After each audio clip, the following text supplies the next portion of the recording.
Hi. Okay, as I promised, the next time I get up, we'll actually get going. So we have 3 speakers in this first session now, and I'll get the first speaker going. So he's Farhan Lakhany, and he's going to talk about LLMs and agency.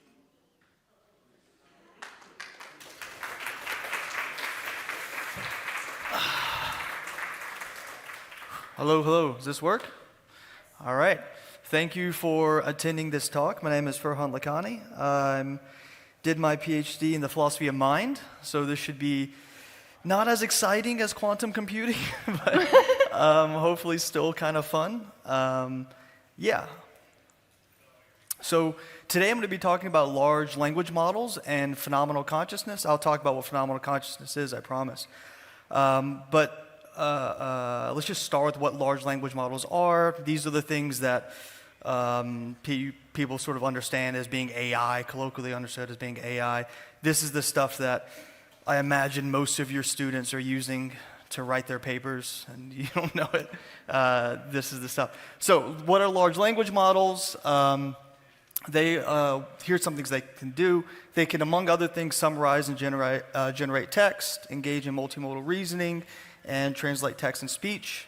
They work by detecting linguistic patterns in very large data sets, generate text and images based off those based off that pattern recognition, and the responses it gives are based off what it assumes will be an appropriate response based off the given data it's trained on.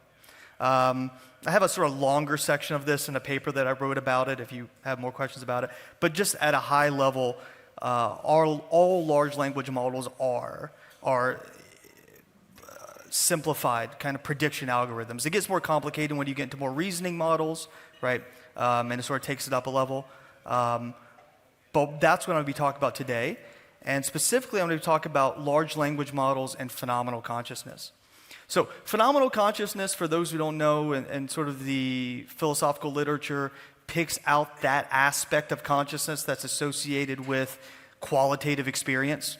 So yesterday, Stuart and others were talking about qualia or raw feels, pleasurable states, things like that. So when we're talking about phenomenal consciousness, we tend to be talking about things like the redness of red, the sourness of a sour apple, things like this, right?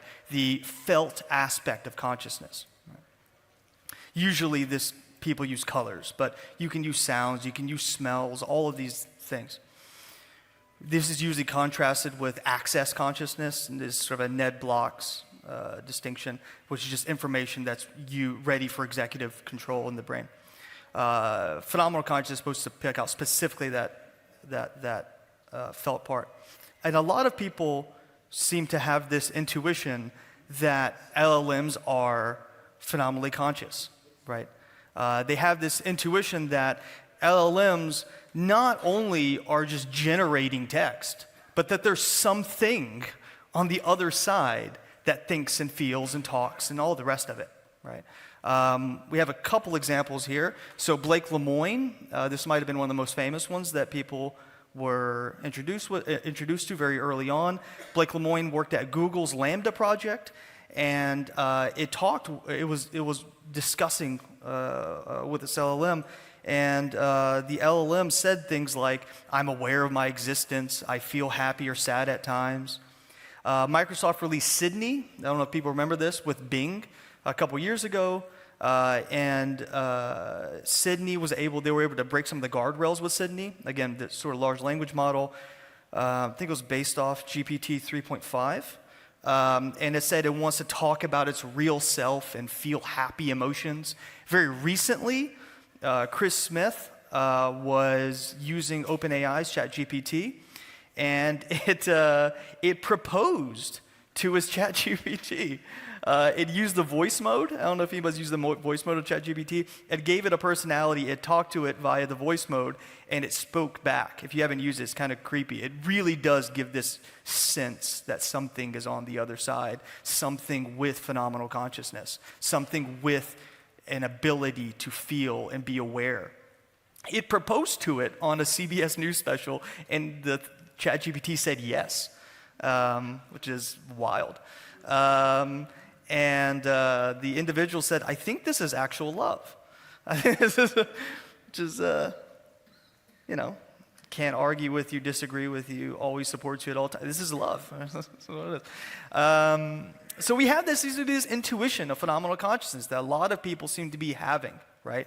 These LLMs, and this is going to get more and more and more. This is just going to keep happening, right? As these models get better and better and better, this sense is going to keep getting stronger and stronger and stronger. And one question we want to ask ourselves is, okay, well, is it phenomenally conscious, right? What's going on here? Because I sort of have a sense that you're phenomenally conscious when I talk to you, and I certainly, as we talked about the other day, we can't see other minds. We have this problem of other minds. We can't see other people's consciousness. And so one of the things I try to talk about in this paper is first trying to articulate where does this intuition come from, right? Why do we have this sense that these systems that we're engaging with are actually phenomenally conscious, actually are aware in the sense that you're aware, right? And I highlight sort of three features. One is its generative nature, right? And to generate is just to do more than copy and paste. It creates novel content, right? LLMs seem to create novel content. Now, that doesn't mean they're not trained off corpuses and a ridiculous amount of data, but they're still creating something off that data. It has a kind of conversational style, right?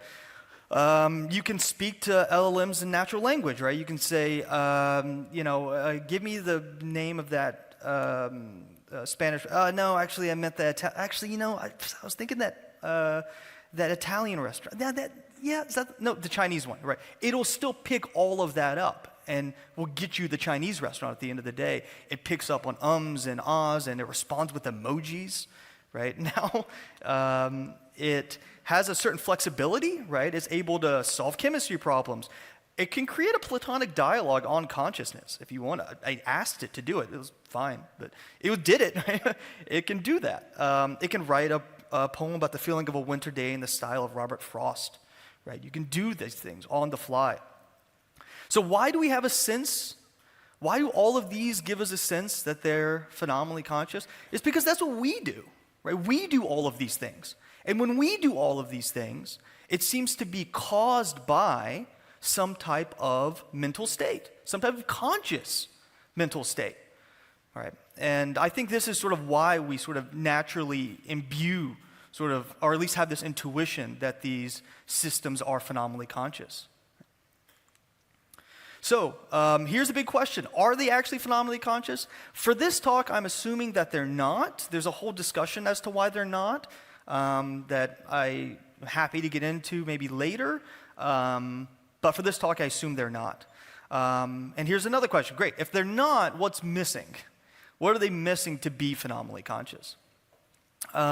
David Chalmers, in his article, Could a Large Language Model Be Conscious?, identifies 6 features that LLMs could currently be missing. The first of them, is they say, hey, maybe it's missing biology. Maybe it needs a biological substrate. Maybe that's what it's missing. If that's the case, then it's probably not going to be conscious. So they can't really give it that.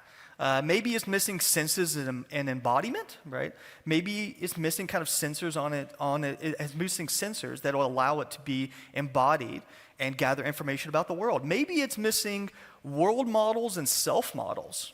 Right? One thing, the argument that we do is we have a model of the world. And we have models of ourselves in the world as individuals walking through the world. Another thing that might be missing is a kind of recurrent processing information architecture. Another one is maybe a global workspace.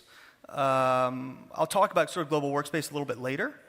And the last one is unified agency. So these are maybe 6 features that are missing. What I'm going to be focusing on is unified agency for this talk. I think these other ones might be interesting as well. Maybe we need those. These are maybe all pieces. These are all little ingredients that we need to put into the pot. But I'm going to focus specifically on unified agency. David Chalmers thinks is arguably the most difficult hurdle to overcome in order for LLMs to be conscious. And there's been a lot of talk about agency, right? About AI agents. On December 11th, 2024, The Verge published an article titled Google AI Enters Its Agentic Era. And it has trying to create a universal agent called Project Astra. On May 19th, Microsoft published a blog claiming we've entered the era of AI agents. On June 17th, 2025, MIT published a piece saying we're already well into the agentic age of AI. And on June 18th, 2025, the World Economic Forum published an article on how AI are being used for cybercrimes and how they'll be used more in the future in cybercrimes. It's interesting stuff. A lot of people seem to be circling around this discussion. And there's been a lot of agentic AI startups, right? So these are some of the biggest ones. Cognition AI, MoveWorks, Adept, Lindy, Hippocratic AI, Multion, Relevance AI. All these are massive companies or massive startups or so much money in this space. I don't know what even counts as massive anymore. They're very big to me, at least, compared to the money that I'm working with in the philosophy department. So this is big, right? A lot of people are very interested in these types of things. But so one thing you might start to ask yourself is, okay, what does it mean to be an agent, right? Is everybody talking about the same thing? Are we talking past each other, right? And specifically, what does it mean to be a unified agent? And that's what I'm going to be talking about today. So to be a unified agent at a very high level, and I promise this is not my talk, I'm not just going to say to be a unified agent is to have the property of being unified. That's not my belief. It's not just to be an agent with the property of being unified, but that's sort of a high level. I'll start by analyzing what an agent is and then add the unified modifier, right, to see what difference it makes. I'll establish a starting point for the analysis and then proceed to lay out 3 different notions of agency from least sophisticated to most sophisticated. I'll end up identifying 3 notions of agency: a bare minimum notion, a baseline notion, and what I call a full-blooded notion of agency. And then I'll compare my notion against 2 other explications of AI agency. And then after that, I'm going to discuss how it works on some of the leading theories of consciousness. So basics of agency, at a high level, an agent is just a being with a capacity to act. That's what most people agree on. That tends to be a starting point for most people in the field, right? It's just a being with a capacity to act. Much will depend on how we define these terms. What is a being? What is a capacity? What does it mean to act? I'll be unpacking it as agents are discrete entities with the ability to initiate some activity in light of some purpose or end, right? This is how we're going to start, and then we'll build. The rest of this work will build off this idea and appeals to work done by Luca Ferrero, Mark Schlosser. So bare minimum agency. Let's start at the very bottom, and let's work our way up. Then we'll pick which one's right, and things will keep going. So most ideas on bare minimum agency come from Barandarian et al. I don't know if I pronounced that correctly. If you're here in the crowd, I don't think you are. I'm sorry. But if you aren't, we'll just move on. They add a bit more specificity to the initial starting point. They highlight 3 features. A system as a distinguishable entity that is different from its environment. A system is doing something by itself in that environment and is doing so according to a certain goal or norm. The goal or norm can be understood broadly. Activity in the service of the maintenance of the system will count. So on this view, organisms as simple as bacteria we count as agents. So if you want to call bacteria an agent, great. This view will give you that, right? That's why I call it a bare minimum account. It's about as low as you can go, right? And then if this is the case, agents are everywhere on this account. Agents are all over the place. Next, we go to baseline agency. Baseline agency is going to be understood as the capacity of a determinate entity to directly engage in intentional activity that's goal-directed and productive. And I'll talk about diachronic, synchronic in a little bit. At first blush, this seems very similar to the bare minimum account, and I get that. But there's a difference in the cause of the activity. On the baseline view, there is some representational content that towards which the entity can take some attitude, right? So in philosophy, we sort of distinguish, we sort of talk about intentionality, and intentionality is not just intending. It talks about this sort of the aboutness of mental states. We have to talk about these states as having some type of content. They represent the world as being thus and so.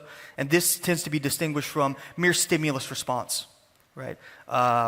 We talk about certain states being mediated by representations. So on this account, what we're adding to the bare minimum account is the cause of the activity needs to be mediated by some type of representations. This kicks out bacteria, for example. Bacteria arguably aren't going to have these types of sophisticated representational states. Depends on how weakly you understand the notion of representation. I'll leave the non-conceptual mental content to the side for a little bit. For the bare minimum notion, this is not a requirement. It doesn't need to be mediated by representation. Full-blooded agency, okay, and then you can take it to the next level. Luca Ferrero talks about full-blooded agency. It's going to have all the elements of baseline plus adding all the characteristics all the features that are usually characteristic of human agency. So, for example, complex goal-directed activity, long-term planning, intermediate goals, epistemic privilege as to what is occurring and why. I know what I do and why I do it, right? I have reasons for actions. I'm ethically responsible for my actions. I'm being fit for praise and blame. I have free will, all right, whatever that means. Implicating discussions of identity, self-governance, authenticity, autonomy, all of that rich stuff that people talk about. They talk about human agency. We're sort of putting that into the full-blooded notion. It's a really big idea. But this is sort of the sort of last of the three I'm going to consider. So which notion are we going to consider? Here's a hint. It's the second one. It's always the second one. If I give three, almost always people pick the middle one. Nobody's going to pick the bottom one. That's weird. I'm setting you up so I can say, yeah, let's Goldilocks this. So the bare minimum agency is just too thin. On this view, amoeba, algae, archaea, all quality as agents, qualify as agents. And whatever agency is, that seems too minimal. Right, that seems too minimal. One important desideratum for the identification of agency is that it's different from mere stimulus response, and that's not going to allow for sort of bacteria. So that seems too thin. The full-blooded notion is too thick, right? It's too anthropocentric. It's very human-based. It also fails to explain how humans come to exhibit uniquely human expressions of more basic phenomenon, right? So most people, when you're giving these types of accounts, you want to give a nice evolutionary account, right? And this sort of account sort of fails in that. So agency, for my purposes, is going to be the capacity for a determined entity to directly engage in intentional activity that is goal-directed and productive. And when I say productive, I mean it does something in the world, right? That activity makes a difference in the world. I'm going to quickly compare this to two other accounts and show how I think my account is better than two other leading accounts in this space, and then we'll move on. So Leonard Dung published a paper in 2024 called Understanding Artificial Agency. He argues for a multidimensional account of consciousness and grades it along goal-directedness, autonomy, efficacy, planning, and intentionality.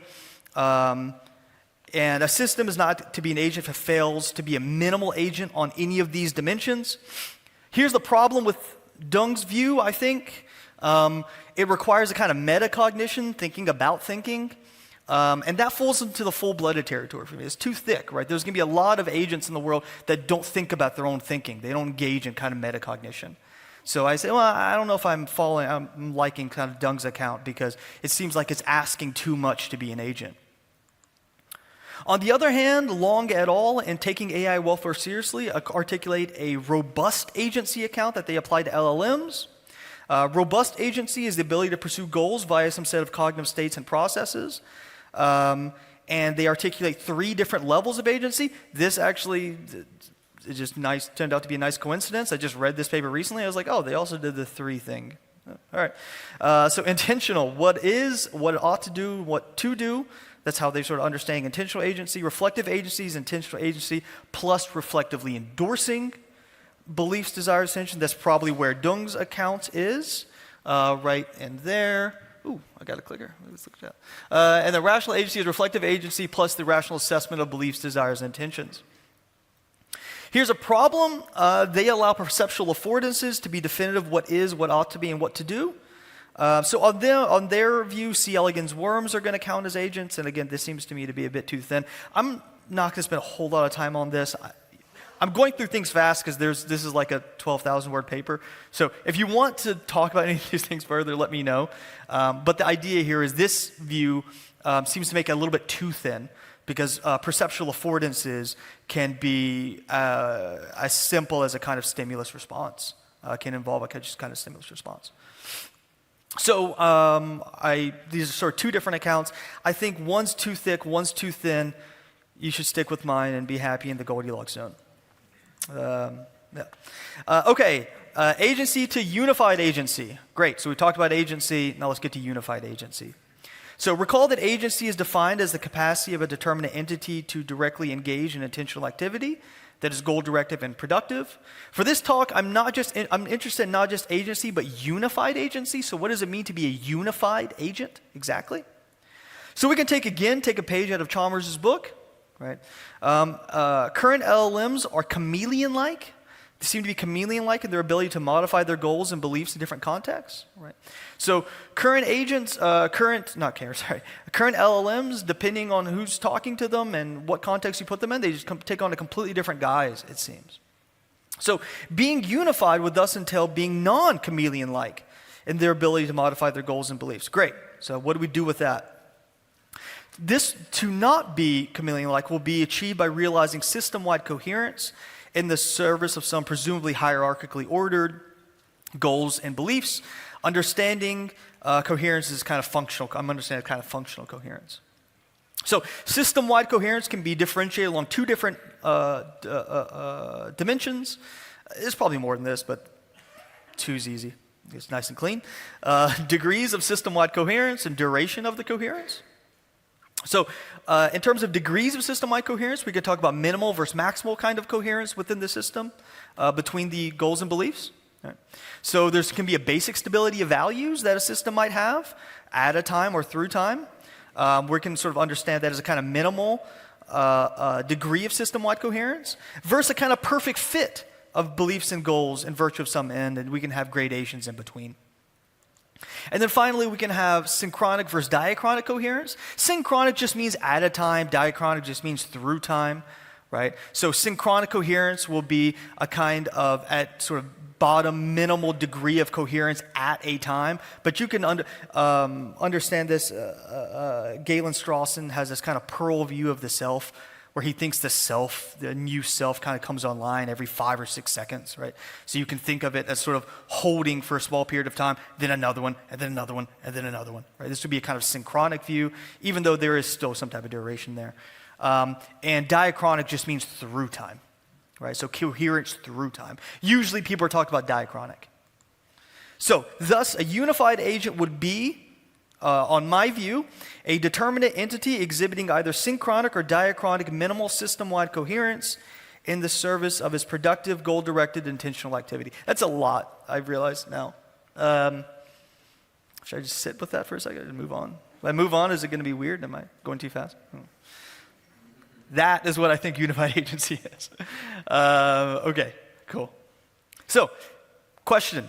Is unified agency a necessary criterion for phenomenal consciousness? So I'm following Butlin et al. In Consciousness and Artificial Intelligence, Insights from a Science of Consciousness, and considering scientific theories of consciousness that are compatible with computational functionalism, right? If you're going to be talking about LLMs being conscious, you're going to be articulating some type of computational functionalism, right? This is in contrast to views that, for example, think that consciousness is just a purely biological phenomenon, right? So computational functionalism is just a view that says implementing computations of a certain kind is necessary and sufficient for a system being conscious. That's all it says, right? Have the right kind of computational setup, right type of computational architecture, implement the right kind of algorithm, right? And you're going to have a system that's conscious, right? This is compatible with classical computation. It's also compatible with quantum computation, right? This kind of stuff. So we're leaving that on the floor, whichever one you want. If you want to go quantum, and have fun with it, right? But it's compatible with that. There's a little fun transition here. A little different in case you fell asleep. Funky transitions. We got these here now. One might sort of dispute the assumption, but then you're sort of disbarring LLMs out the gate as ever being conscious, which, fair enough, I'm assuming they at least have the possibility of consciousness for this talk, right? So to consider whether it's necessary, I'm going to be considering 3 major views, views that in the science of consciousness that are compatible with computational functionalism. I'll be considering 3 views and see whether my account is plausibly necessary for all 3 of those views. Those 3 big views are the global neuronal the global workspace theory of consciousness. Sorry, the global neuronal workspace is Dehaene and Shunju. This is just the global workspace theory of consciousness, higher order thought theories, hot theories, or unlimited associative learning. right? I'm going to consider all three of these views, and I'm going to tell you what they are, and I'm going to argue that all three of them at least seem to require what I'm talking about as unified agency for them to go through. Okay, how are we doing on time? Ooh, okay. All right, we're going to get through it. So, global workspace theory of consciousness offers a cognitive architecture for consciousness in which information becomes globally available across specialized systems. So Bernard Baars sort of first articulated the global workspace theory of consciousness. This has been taken up with a lot of fervor by people in the community. Stanislas Dehaene is one of the biggest proponents of this view. Dan Dennett was a big fan of this view when he was alive. He was a big proponent of this view. This view is a very complex view where you're going to understand these systems it's going to be rather demanding for a system to have a global workspace, at least depending on how robust your understanding of workspace to be. But how this view works is think of your brain as having a bunch of different individual processors that are dedicated to processing a bunch of different things, right? A bunch of different local processors. Sometimes you want those processors to be pulled in to kind of work on one problem, so you can, there's this sort of brain-wide web that gets created, sort of simplifying it down a lot. There's this brain-wide web that gets created, and all these local processors share information, and they all work on sort of one problem together. That information is usually held in working memory, right? And whatever is being held in working memory that all these local processors work on together, that is going to be whatever is conscious, right? It's held in a kind of global workspace. So on this view, it facilitates a kind of information sharing function, and consciousness be reduced to the activity of the global workspace. There's a whole discussion here whether this is talking about access consciousness or phenomenal consciousness. A lot of people read them as access. I read them as phenomenal, and some others. We can talk about it. A unified agent, again, is going to be a determinate entity exhibiting either synchronic or diachronic, system-wide minimal coherence in the service of his productive goal-directed activity. And this maps nicely onto this view. By the way, there's been a lot of research on this view. There's been a lot of great evidence for this kind of view. It's definitely worth looking into. So how does it work? How does it fit? So first, we need a determinate entity to serve as the system that is acting in relation to the broadcasting and collation of information. Great. We already have that on my view, right? We've got a determinate entity. In terms of synchronic and diachronic coherence, information is broadcast across multiple regions of the brain, and it forms a coherent brain scale assembly, or simply put, a kind of brain web. We can understand this as the kind of diachronic coherence, or at least a synchronic coherence, if you want to think of the brain web as activating and disactivating. And it's in the service of productive goal-directed activity. This links up well. The point of the workspace is to collate information to facilitate productive goal-directed activity. Higher order thought theory, or hot theories. Hot theories claim that consciousness occurs when the brain creates a higher order representation of some first order representational state. It involves a kind of awareness of a lower level representation. So one of the most promising accounts for this is Hakwon Lau's perceptual reality monitoring theory, PRM. I think he had a book come out recently, In Consciousness We Trust. This theory starts by knowing there's a lot of noise within the perceptual system, and it could come from a variety of sources: imagination, expectations, memory, etc. PRM, or perceptual reality monitoring, claims that there's an automatic mechanism that sifts through information and assesses the reliable signals from the non-reliable signals. The ones that are reliable are the ones that are conscious, right? Great. So we have our second theory. Does this theory require unified agency as necessary? At least how I think so, right? I'm probably not going to say no, right? I'm not going to come up and be like, no, my view fails. That would suck. No, I think it does. I think it works. It would suck if that worked. Okay, so we'll need a determinate entity for whom the activity is labeled as a signal. When the system tags some information as reliable, it becomes conscious, according to hot theories. More generally, this gives a kind of stability in relation to its beliefs. Here's our synchronic, diachronic coherence. And similar to the global workspace theory, it allows for productive goal-directed activity. The information that is tagged as reliable can be used in planning, reasoning, speech, stored in memory. So great, we have two theories, two of the major theories. Now I'm not saying, of course, these are the only major theories. There's a lot of theories of consciousness, like a lot. I'm just going through three of some of the biggest ones, but there's, of course, more. We heard about quantum consciousness before. I'm not considering that here, but, of course, that's also in the cards. Eva Jablonka and Simona Ginsberg articulated the UAL theory, Universal Associative Learning Theory, Unlimited Associative Learning Theory, which highlights a set of capacities that are supposed to be jointly sufficient for a system being conscious. It's an evolutionary transition marker. They understand UAL as a domain general open-ended form of associative learning. It involves discrimination learning, trace conditioning, flexible alternation, and the evaluation of predictive stimuli and action patterns, goal-directed behavior, and second-order conditioning. Again, we have a determinate entity that is a system which is realizing UAL in virtue of some goal or end. The UAL links and integrates information from perception, memory, and evaluative system to create maps and predictive relations that dynamically alter the value of the actual sensory stimuli. This gives us our coherence we're looking for. Finally, the linking and integration of information is in the service of productive goal-directed behavior. We see this when we recognize that UAL allows for the weighing of perceptual inputs in the service of exploration and attainment of positively balanced environmental stimuli. Great. So we have three major theories of consciousness, scientific theories of consciousness, ones that are in the mix right now, that people are really seemingly getting behind. And all three of them, unified agency seems to be a necessary component. You have to have unified agency, at least as I've defined it, in order for those theories to go through, right? Great. That gives us some reason for thinking that if you're grading LLMs along those three theories, that gives us some reason for thinking, yeah, LLMs, if they're gonna be phenomenally conscious, they might need this unified agency stuff. Right, this unified agency stuff might be a necessary ingredient in the pot that gives you phenomenal consciousness. Here's some outstanding questions. There's a lot of outstanding questions, but here's some outstanding questions. Can an LLM be understood as a determinate entity? What does it mean to be a determinate entity, exactly? Is it just a being that exists? Is that all it is to be a determinate entity? If so, what specific criteria distinguish an LLM as an independent entity from others? That's a worry, right? You probably thought about that as I was talking. You were thinking, no, it was like bullshit. Hold on, where's the determinate entity stuff? Yeah, okay, fair enough. Yeah, it's a problem. Yeah.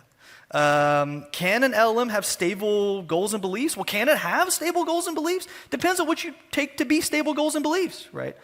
You might be an internalist qua stable goals and beliefs, right? So to be an internalist about goals and beliefs is to sort of rely on some type of internal criteria.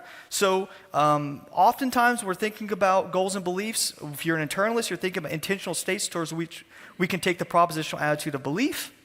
You might worry we can't do that. Or you can be an externalist about goals and beliefs. And this just relies on behavioral criteria. Does a system have goals and beliefs?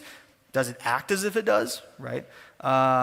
That's all you need. If you're an externalist, all you need is some behavioral criteria. If you're an internalist, it becomes more demanding. So it depends on how you're understanding these. I promise I'm almost done. This is the last two slides.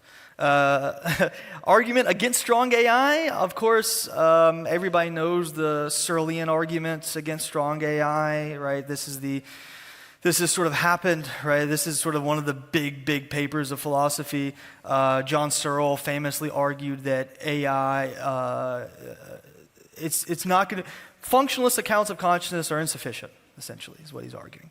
And we're sort of articulating kind of computational functionalist account. And he thinks, no, there's something special about biology. If you think that's right, you think there is something intrinsic, and we're relying on a kind of internalist account here. If you think that there is something intrinsic that biology has that other systems don't have, yeah, you're going to be falling off. Test cases do split. What about split brain patients? Do they have system-wide coherence? I don't know. One sense yes, one sense no. And can my account of unified agency actually be realized in LLMs? Can it actually be realized in that sort of informational architecture? Great question. I'm not a computer scientist. I don't know. Ask a computer scientist. I do the theoretical stuff. And then the computer scientists actually try to put it together. But that's a difficult question, right? You might say, look, just given the computational architecture, you can't do that. Okay, well, that's going to be a big problem for sure. So those are some worries. So here's a quick wrap up. In this talk, I've discussed what LLMs are and why we have the sense they're phenomenally conscious.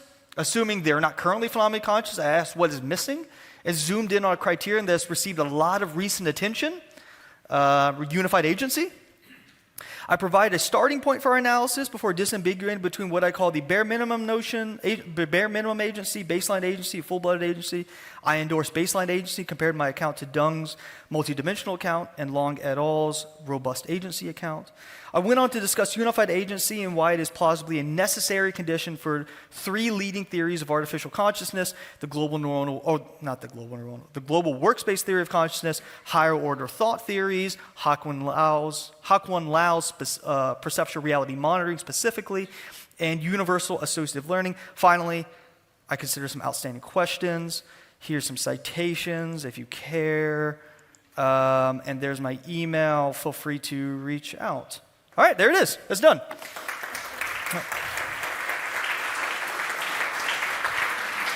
Thank you very much. Let's take a few questions. I think we have a roving microphone for the audience, and I think we have some online questions that are going to be briefed to me any second now.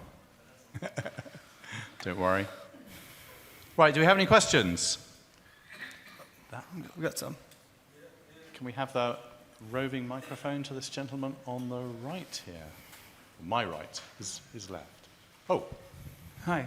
Hey. Shortly. So you mentioned David Chalmers with his 6 things that were missing for this phenomenal consciousness in LLMs, but I think there's a 7th, and that is an actual need to be conscious and an ability to repay the entropy debt that comes with being conscious, because that creates a tremendous amount of increased order within your system. And entropy doesn't like increased orders within systems unless they can immediately repay an entropy debt by making a difference that wouldn't occur if they weren't conscious.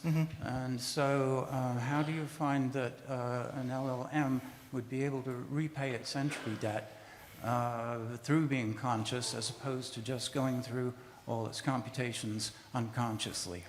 Yeah, so if I'm understanding you correctly, just to make sure we're on the same page, look, consciousness is expensive, right? It is. What is the function? What do I get functionally as a result of being conscious that I otherwise couldn't do without being conscious? Yeah, no, that's a really great question. I'm not sure if David Chalmers would like that because he doesn't really like functional accounts of consciousness specifically, but fair enough. It's a really good question. I think it's going to depend on sort of what your account of consciousness is doing, right? What your account of consciousness is, sorry.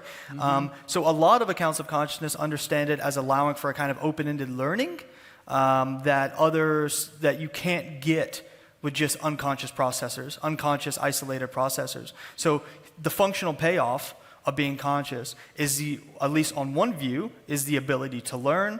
On another view, is going to be the ability to concentrate the system on one specific task, pulling all the resources of a system to focus on one specific task and allowing it. So depending on your view of consciousness, the functional payoff is going to be different. And in LLM specifically, it might be a sort of kind of flexibility, an increased kind of flexibility. So when we're thinking about AGI, or ASI, you might ask yourself, well, how do we get to that? Maybe facilitated through a kind of consciousness. That's how we kind of get there. But yeah. Well, all those are very good for us because we need all of that to survive and reproduce before we die. But a computer doesn't. So why would a computer benefit from being able to learn? Why does the computer itself pay its entropy debt that way? No, that's great. So it's really a fantastic question. Thank you. Yeah, so I think one way of understanding this is we can set up. So if we ask ourselves why we have the beliefs and goals and desires and interests that we have, I think if we're honest with ourselves, we just find ourselves having them, right? We just kind of are born with them, right?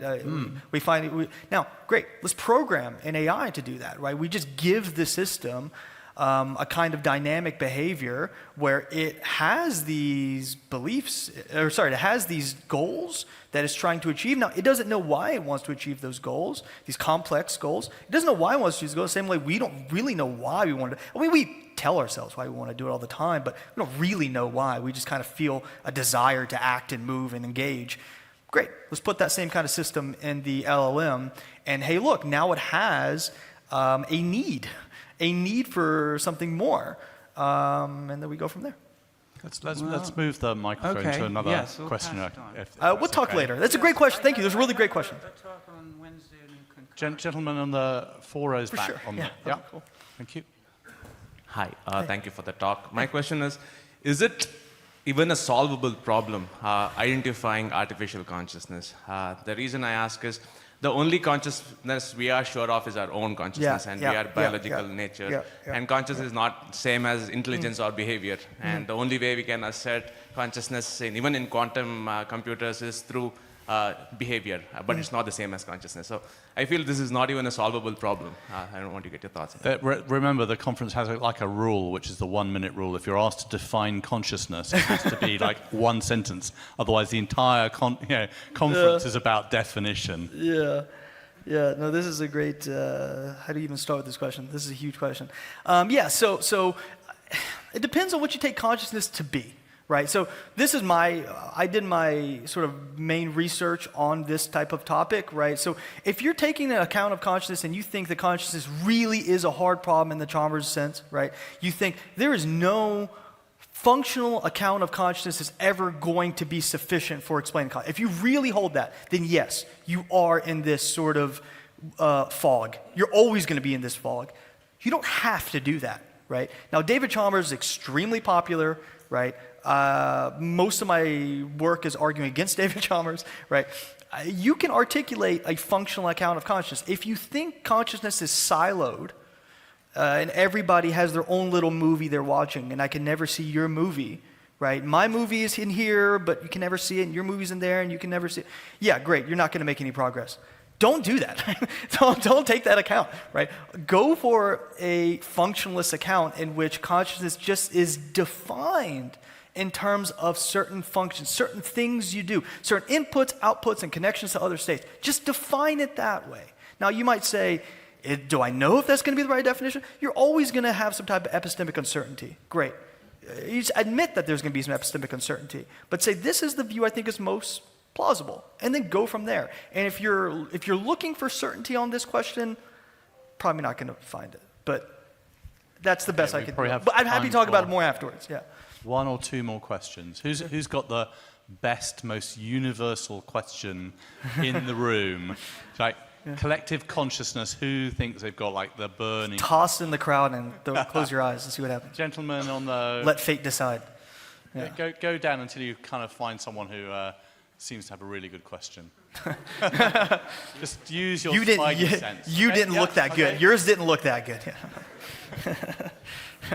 So one of the things that I find myself wondering about in all of this is really comes down to the focus of the difference between computation and comprehension, and whether or not a consciousness has to have some measure of computation, or pardon me, some measure of comprehension in addition to computation. Yeah. So for example, if anybody used to have a TI-86 calculator, you know that you can put in 45 and hit cosine and it'll come back and say 0.707. But is it necessary to be conscious to know what 45 is, and to know what 0.707 is? Or is it sufficient to be able to take an input and transform it into an output that's meaningful to the person who put the input in and the person who got the output out, without ever knowing what it is that you're working with, which of course is the case for LLMs, which don't understand language, they just know tokens. So I'm curious of your thoughts on this. Does comprehension and the association with meaning, can we ignore that in these analyses, or do we have to at some point ask those questions? Yeah, I think when people are talking about it depends on what notion of consciousness you're working with. If you're working with phenomenal consciousness, people are normally talking about a kind of awareness, and then you might stack on top of that awareness, okay, do I need to comprehend what I'm doing? And I'm going to do the annoying philosophical thing here and say, well, what do you mean exactly by comprehension? I know that's not fun, but it depends on what you mean by comprehension. I mean, do you mean something like, I take it you mean something more than behavioral competency. You mean something like, I am able to be aware of what is it kind of metacognition, or I'm aware of what I'm doing? What exactly do you mean there? Well, let me give you an example. Sure. Let's say somebody's moving drugs across the border, right? Sure. Are they a drug runner? Well, if they know that they're picking up drugs and moving it from country A to country B, nobody would doubt that. If somebody is just moving along, somebody sticks a drug on them, they get through, and then they get the other side, are they really a drug runner? Probably not, no. Probably not, No. right? And Well, it's the same kind of thing. intention, Do you have an awareness of what it is that you're doing? Yeah. And so, if you know that all you know is that you're taking packages from point A and bringing them to point B, you don't know whether you're a pharmacist or an arms dealer, right? You don't have any idea. Yeah. And so really, I think that's the essence of the question. Do you have to have an idea in order to represent yourself as being conscious in any way? Yeah, I mean, I think this is really interesting because I'm sort of tracking that distinction there in terms of intention. But even so, not necessarily, right? So people talk about sort of first order views of consciousness where you're just aware of the environment around you, but you're not necessarily aware of what you're doing specifically. So you don't have to, but I think on a lot of views, they are imparting a kind of understanding of yourself, right? So depends on the theory, but it's going to involve some awareness. Now, knowledge of what you're doing and how you're doing it specifically, that for some is going to be a bridge too far. But at the very minimum, it entails a kind of awareness. Now, for most people, yes, that is going to be a piece that's going to be involved, right? They're going to say something like, well, look at GPT 4.0 or 4.5.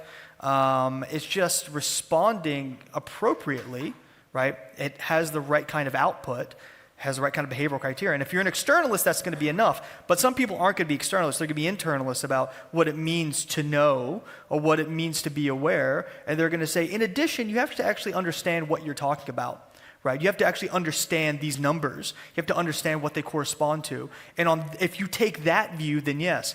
I'm hedging a lot just because different people take different views on this. So I'm not giving you one answer just because if I give you one answer and you walk out and you say, well, that's what philosophy thinks. I go, well, no, there's going to be some philosopher that comes up to you and goes, no, that's not what I think. Well, okay, fine, right? Some philosophers say yes, some say no. How's that? There we are. A lot say yes. Right, I think we're out of time now. If we want to hold to time for the day, we might have some time right at the end for a couple more questions. So our next speaker, Suzanne Gildert. Thank you. Actually, two speakers. Thank you so much. Good job. Thank you. So Suzanne has another speaker with her. I'll let her explain the details. Thanks, James.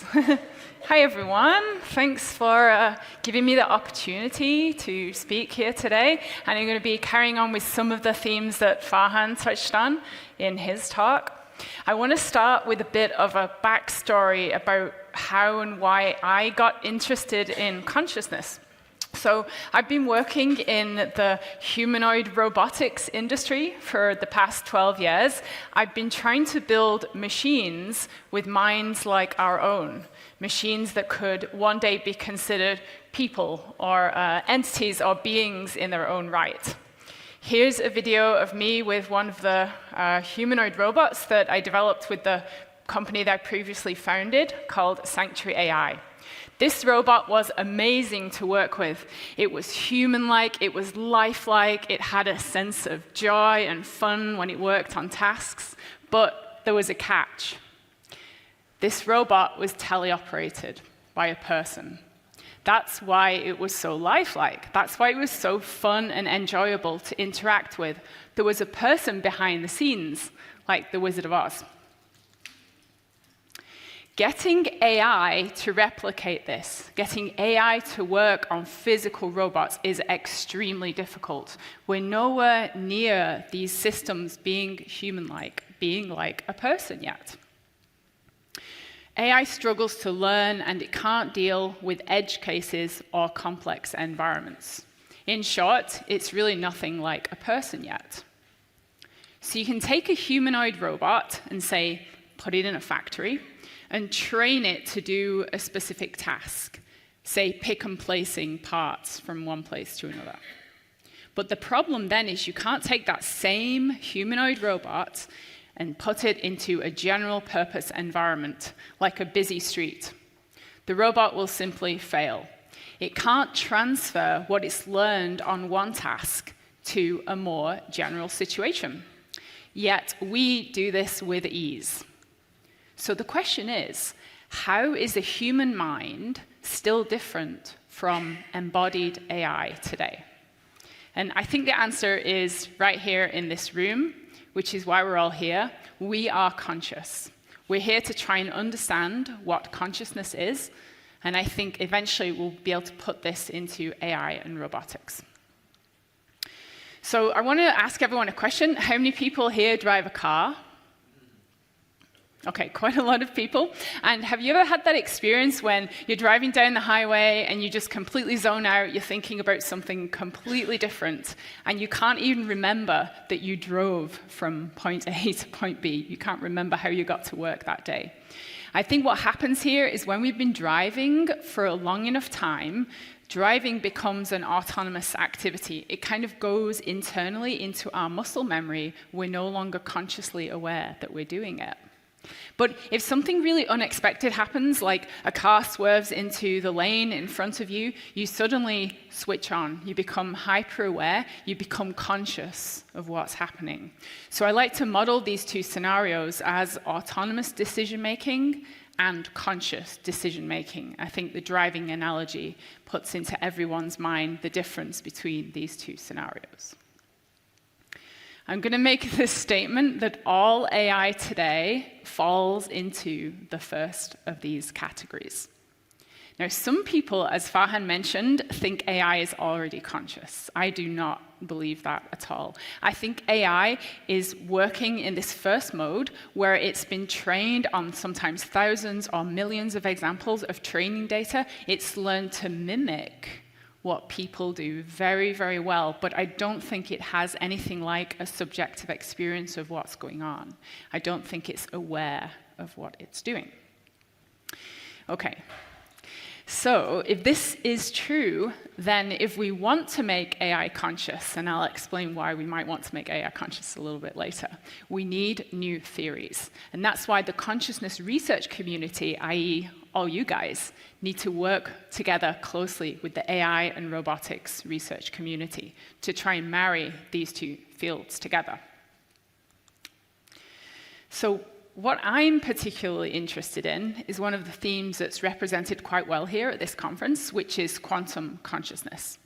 And just to continue the backstory a bit, before I worked in robotics, I was actually a quantum physicist working on quantum computing.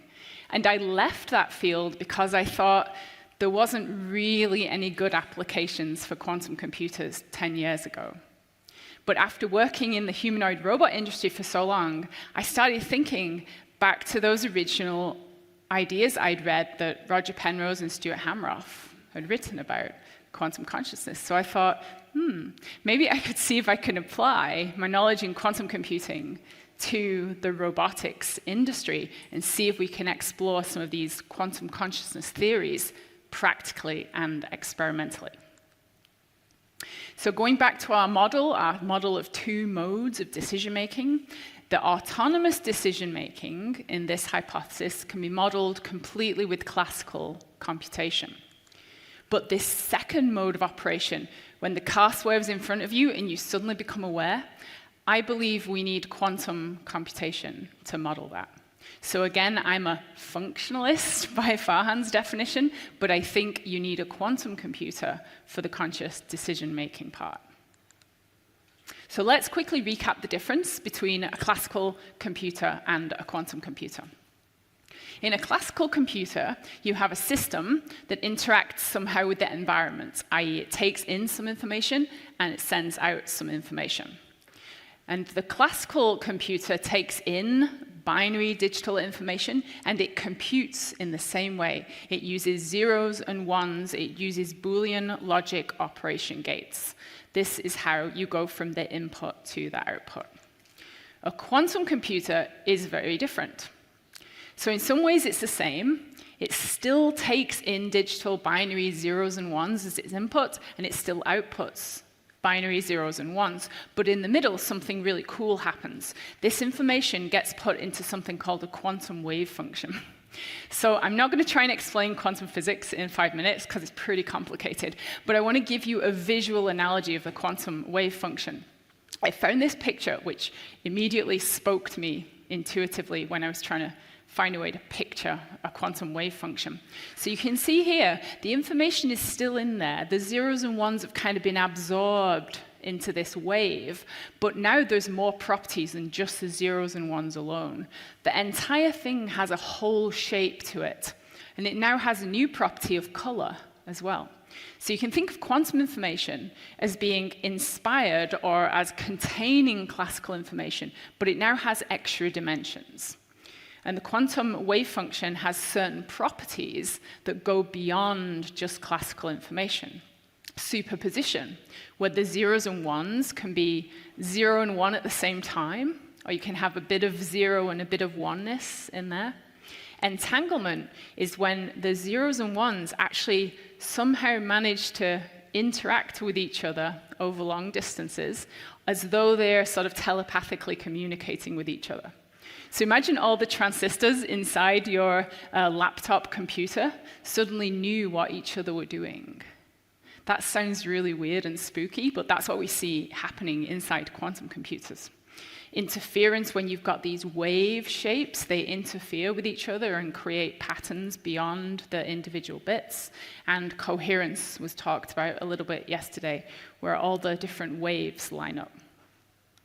There's one other property of quantum computers, which is perhaps even weirder than all this wave function stuff, and that's the concept of collapse. So if anyone here is familiar with this OR interpretation and theory, you'll know that collapse is a big deal in quantum consciousness. The idea is when this wave function collapses, it goes from being this complex, nuanced shape with all these interfering properties back to the original zeros and ones, and then those get sent out of the quantum computer. It effectively makes a choice as to which state to end up in. So we tend to model human cognition or embodied cognition in the following way. We have a human body and a human brain. We take in data through our senses, our perception system. Some magical computation happens on that inside the brain, and then we select an action, and then that action gets sent back out through our nervous system, controls the muscles in our body. So that's kind of the classical way of thinking about this processing loop that goes on inside our mind. But in quantum consciousness, you add in a second loop. So you still have this classical loop, where, say, the neurons in your brain are just firing kind of on and off digitally, and that is what encodes all these autonomous behaviors. But then when we're conscious of something, we're actually taking those neurons and we're turning on the quantum mode. So they have a second mode of operation, and that can be represented by the second loop here. So let's take a look at the first loop, the classical one. The quantum consciousness theory says that when you're running this loop, there's no phenomenal experience. You're not having a subjective first-person experience of the world. So an LLM would be in this category. An embodied robot, when it runs an AI algorithm, is in this category. It's mimicking, it's doing stuff, but it's not aware of anything. What the quantum consciousness hypothesis says is that when you run this second loop, this second mode of operation, you get an awareness. You get a first-person experience happening.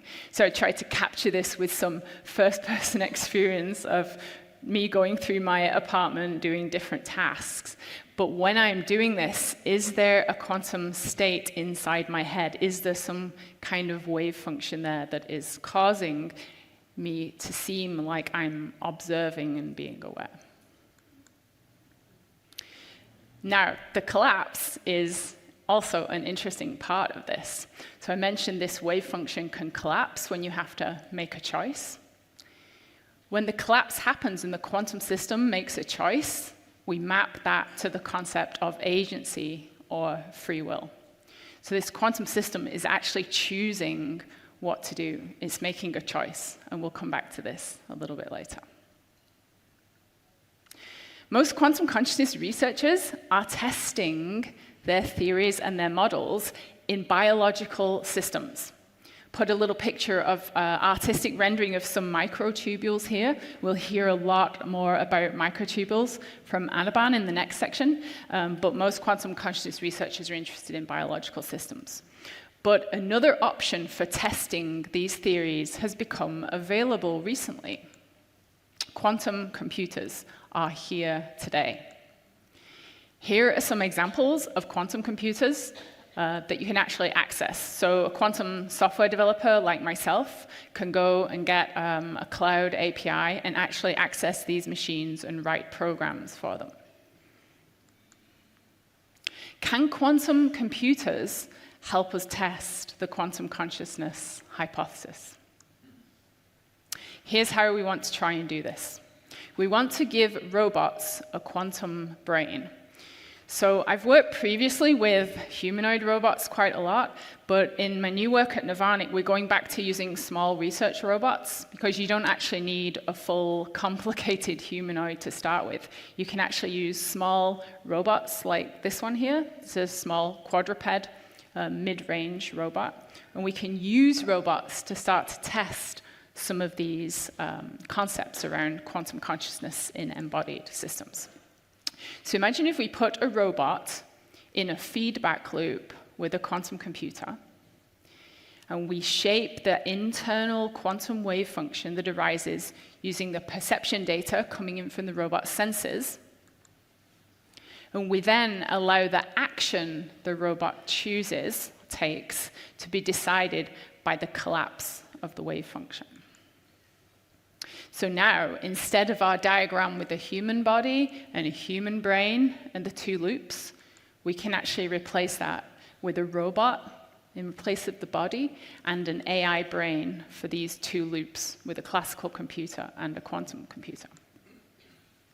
Will such a system have a first-person experience? So this just gives me goosebumps to think about it. When we switch from that classical loop to that quantum loop, is something turning on that robot's screen of perception or internal movie, however you want to think about that? This is just absolutely fascinating. So we've got the classical loop with no experience. We turn on the quantum mode, and does the robot suddenly become aware of me looking into its webcam, waving in front of it?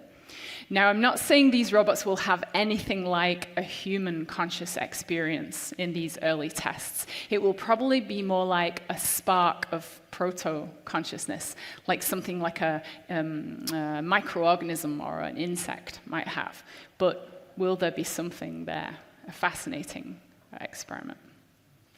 The problem with this is that we can never know. As mentioned before, we do not have access to subjective experience, whether it's in a person, whether it's in a robot. We can't get access to that inner phenomenal experience. So what can we do? There's another question we can ask, which is, will such a system also have agency? Many people put consciousness, first-person experience, together with a sense of agency or free will. This is something we can actually test for. So whilst we can't test for phenomenal experience in a robot, we can look at the actions it takes, the decisions it makes, and maybe we can see a difference between this classical behavior and the quantum behavior. We as humans like to think that we make different decisions when our consciousness turns on. So maybe the quantum system will too. I want to just dive a little bit into how AI systems today turn that perception into action as we get a bit more into how this agency might work.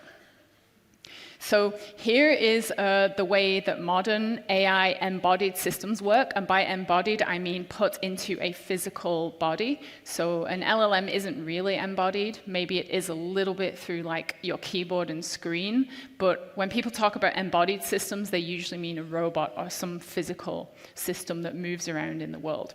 And the way these kind of AIs are trained is using something called reinforcement learning. So in reinforcement learning, the robot starts off by just choosing random actions, no matter what it sees. But there's something inside this algorithm called a reward function. Now, you can think of a reward function as every time the robot does something good, it gets a treat. It's like training your dog. Every time your dog does something you like, you give it a treat. Every time the robot does something the person likes, we give it a mathematical treat or a reward.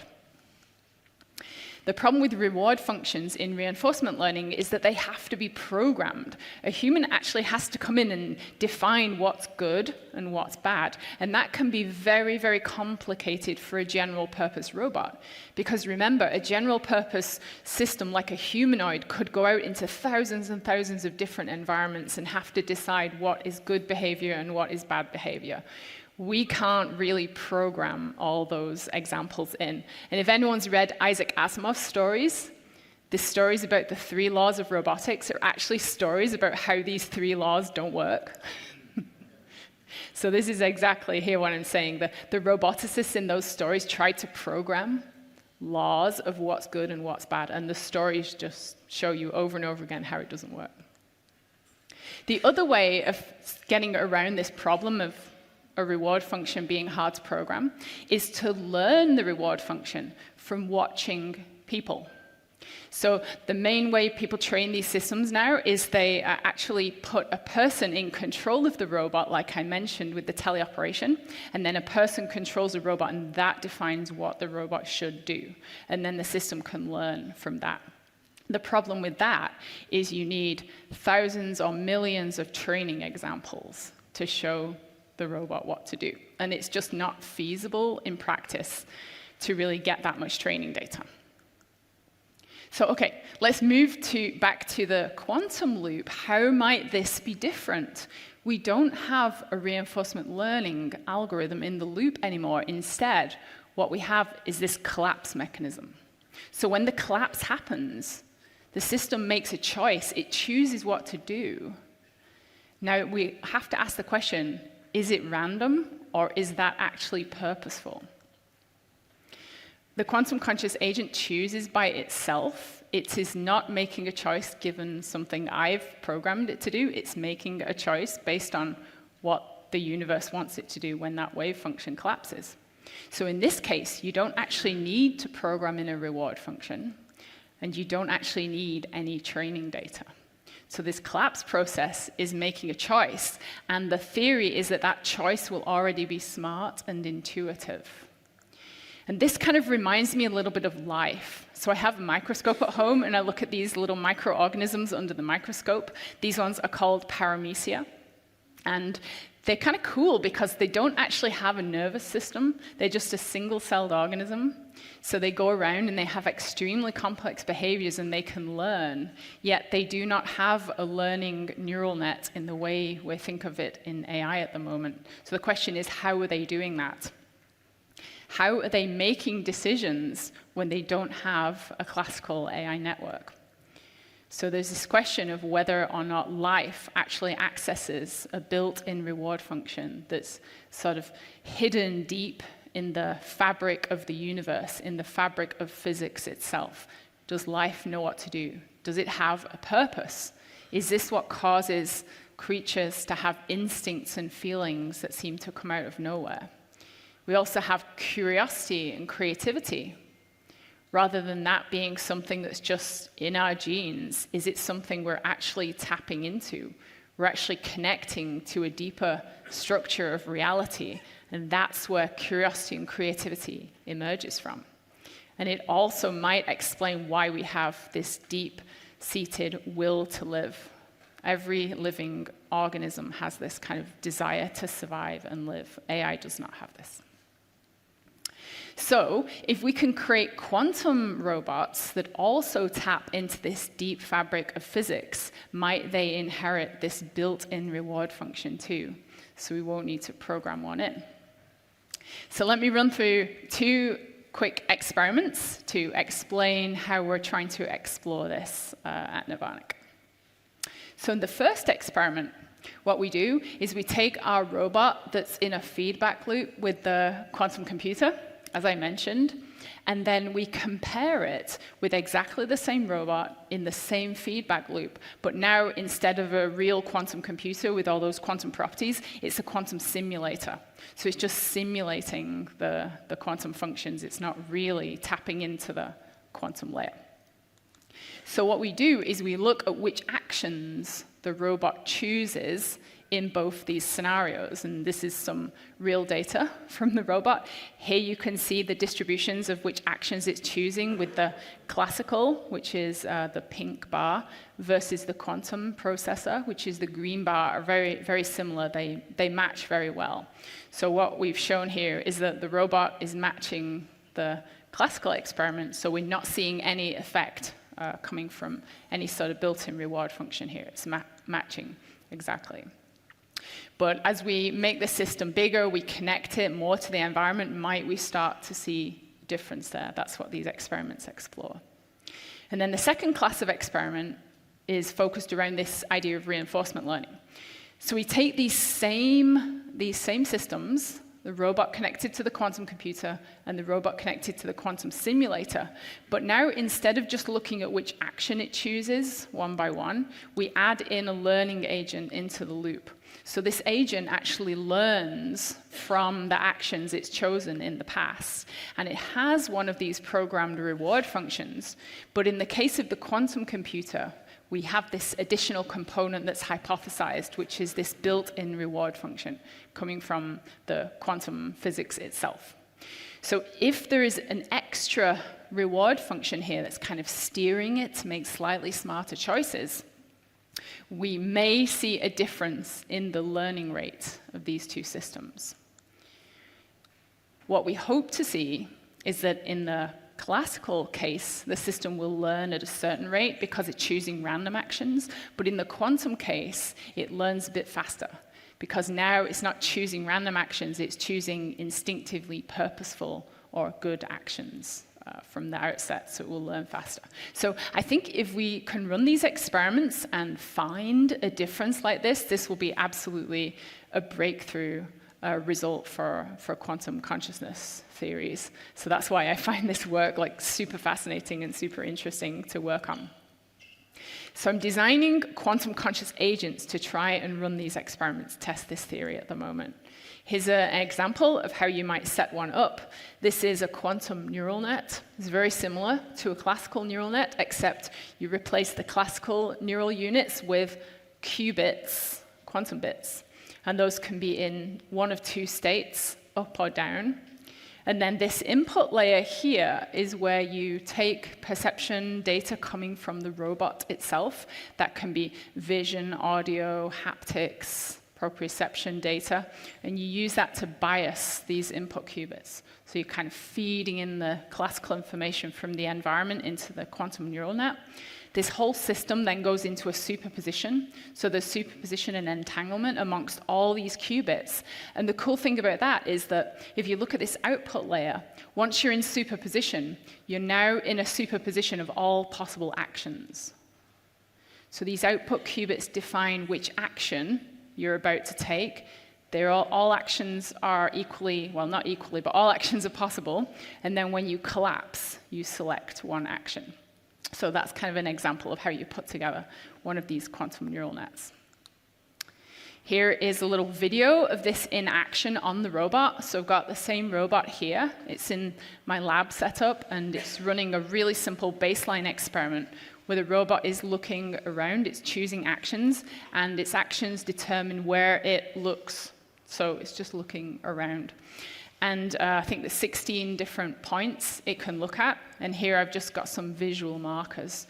So the way we run these experiments is we run the robot, it chooses an action over and over and over again, and each time it's sending the data off to the quantum computer, creating that quantum state, collapsing the wave function, and then that collapse selects the action. So we run that many, many, many, many times, and it collects statistics like this over time. So the idea here is when you run this thousands and thousands of times, you're trying to look for differences between the classical simulation and when the full quantum computer is running. And if there is a contribution from that sort of universal reward function, we expect these distributions to be different. But don't be too hasty in thinking they're actually different here, because that difference can come from many different places. These systems are notoriously difficult to work with because they have hundreds of parameters and they can be very noisy and very sensitive to the initial conditions. I just want to give you a slight flavor for some of the parameters that we have in these kind of networks. So the number of layers can vary. Here I've shown 3. You could have 50 or anywhere in between. The collapse rate actually can vary as well. So I mentioned you put everything in superposition and then you collapse it, and that's one cycle around the loop. That rate can actually vary. So I know in OR, Stewart and others often talk about this rate of the number of bings per second, like the number of times this superposition is forming and then collapsing. You can actually control that in the quantum computer, so you can change that rate. Amount of noise in the system. Noise is usually bad, but when you add in a little bit of noise, it can actually help the network explore and find different answers. So you can change the amount of noise as well. Feedback. So here I've just shown this neural net sort of layer by layer, but you can also introduce connections between layers and within layers that feed back the information back into itself. So that's a parameter as well that you can change. And then you can change the input features. So how do I take data coming from the robot sensors and turn that into these qubit biases? That's something you have to design. And then on the output as well, you have to design how the bits, these +1, -1s you get out of the quantum computer, how do those actually turn into an action that the robot takes? That, again, is a huge design question. So these are just a few of the parameters that you can play about with in these what I call quantum conscious agents, these neural nets. And that's why these experiments are so difficult to do, because there are hundreds such parameters. So the thing about this is, although these experiments are really interesting, we have to be extremely scientifically rigorous when we're doing this. We can't just jump at the first answer we get when we see a difference in the distributions and go, wow, we've proven quantum consciousness. It's not that simple. You have to go through and make sure you've accounted for absolutely every error, absolutely every little thing. And maybe to just tell you a quick story, I was burned by this during my PhD work when I was doing quantum physics work. I spent about 2.5 years trying to replicate a result that was published in the literature. So there was like a certain graph in this paper, and I literally spent 2.5 years trying to replicate this graph using my experimental setup, and I could not replicate the result. And eventually, I ended up at a conference, and I asked the original author of the paper, how did you get this result? Like, I've been trying so hard. And you know what he said? He said, oh, that was just, we saw that light one time, and then we never saw it again. It was like a fluke. And I was like, well, I don't want to swear, but yeah. So anyway, what that taught me was that, you can't just like find a result, cherry pick it, and then publish it. And right, you have to be super scientifically rigorous when you're doing this. So I took that story to heart and now applying it with the same rigor in quantum consciousness research. So we're in the very early phases of understanding how to craft these quantum conscious agents, connecting these quantum neural nets into physically embodied systems like robots. But I think if we can do this, this is such an interesting platform to explore. There's almost an unlimited amount of exploration that can be done, so many different parameters to vary in the hunt for a signature of consciousness. I just want to finish by saying, like, why? Why am I interested in this at all? Why did I have that dream early on of creating robots with minds like us? I think the way AI is going today is a little bit dangerous. I think creating systems that just mimic training data, mimic being conscious without actually being conscious is not a thing we want to build. If anyone's familiar with David Chalmers, he talks about the idea of the philosophical zombie. We are building philosophical zombies right now. We're building these systems that can take in data, mimic a human consciousness, human decisions, and then act, but there's no lights on inside. So why am I worried about that? Well, as I mentioned, these systems are great up until a point, and then suddenly they'll fail on an edge case, or they'll do something that's not human-like at all, out of the blue. I think that's kind of a worrying situation, especially when you have a physical robot. Also, systems like this are sociopathic. They have no true emotions, they have no feelings, and they have no empathy.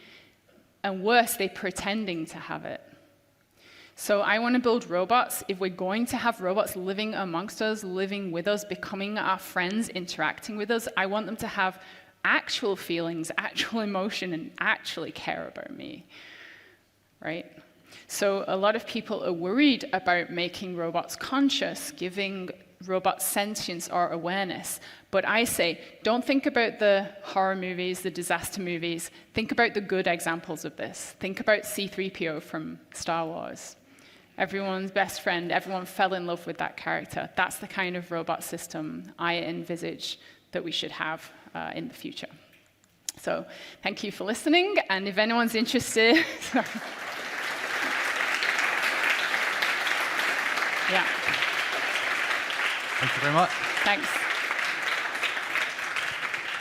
I have a few questions. We have our microphone. This gentleman here.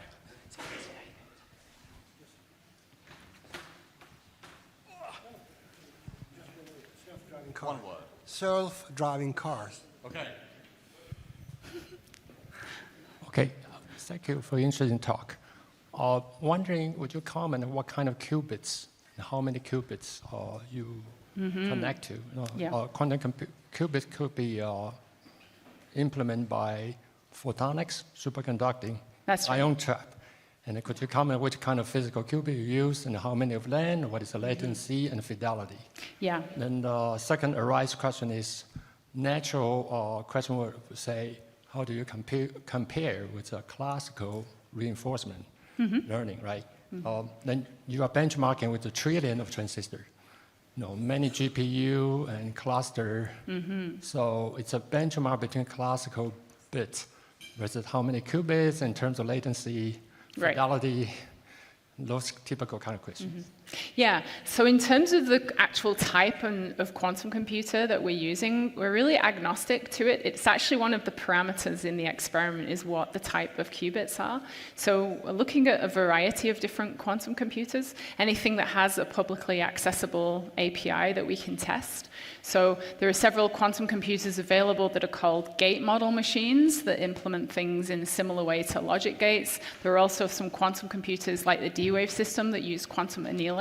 So there are also some continuous variable quantum computers. So we're looking at all of these. There's a way to map the algorithm that I mentioned to all these different kinds of quantum computers. So really, we're sort of agnostic about the quantum computer, and we're not actually building them, so we're just using whatever is available.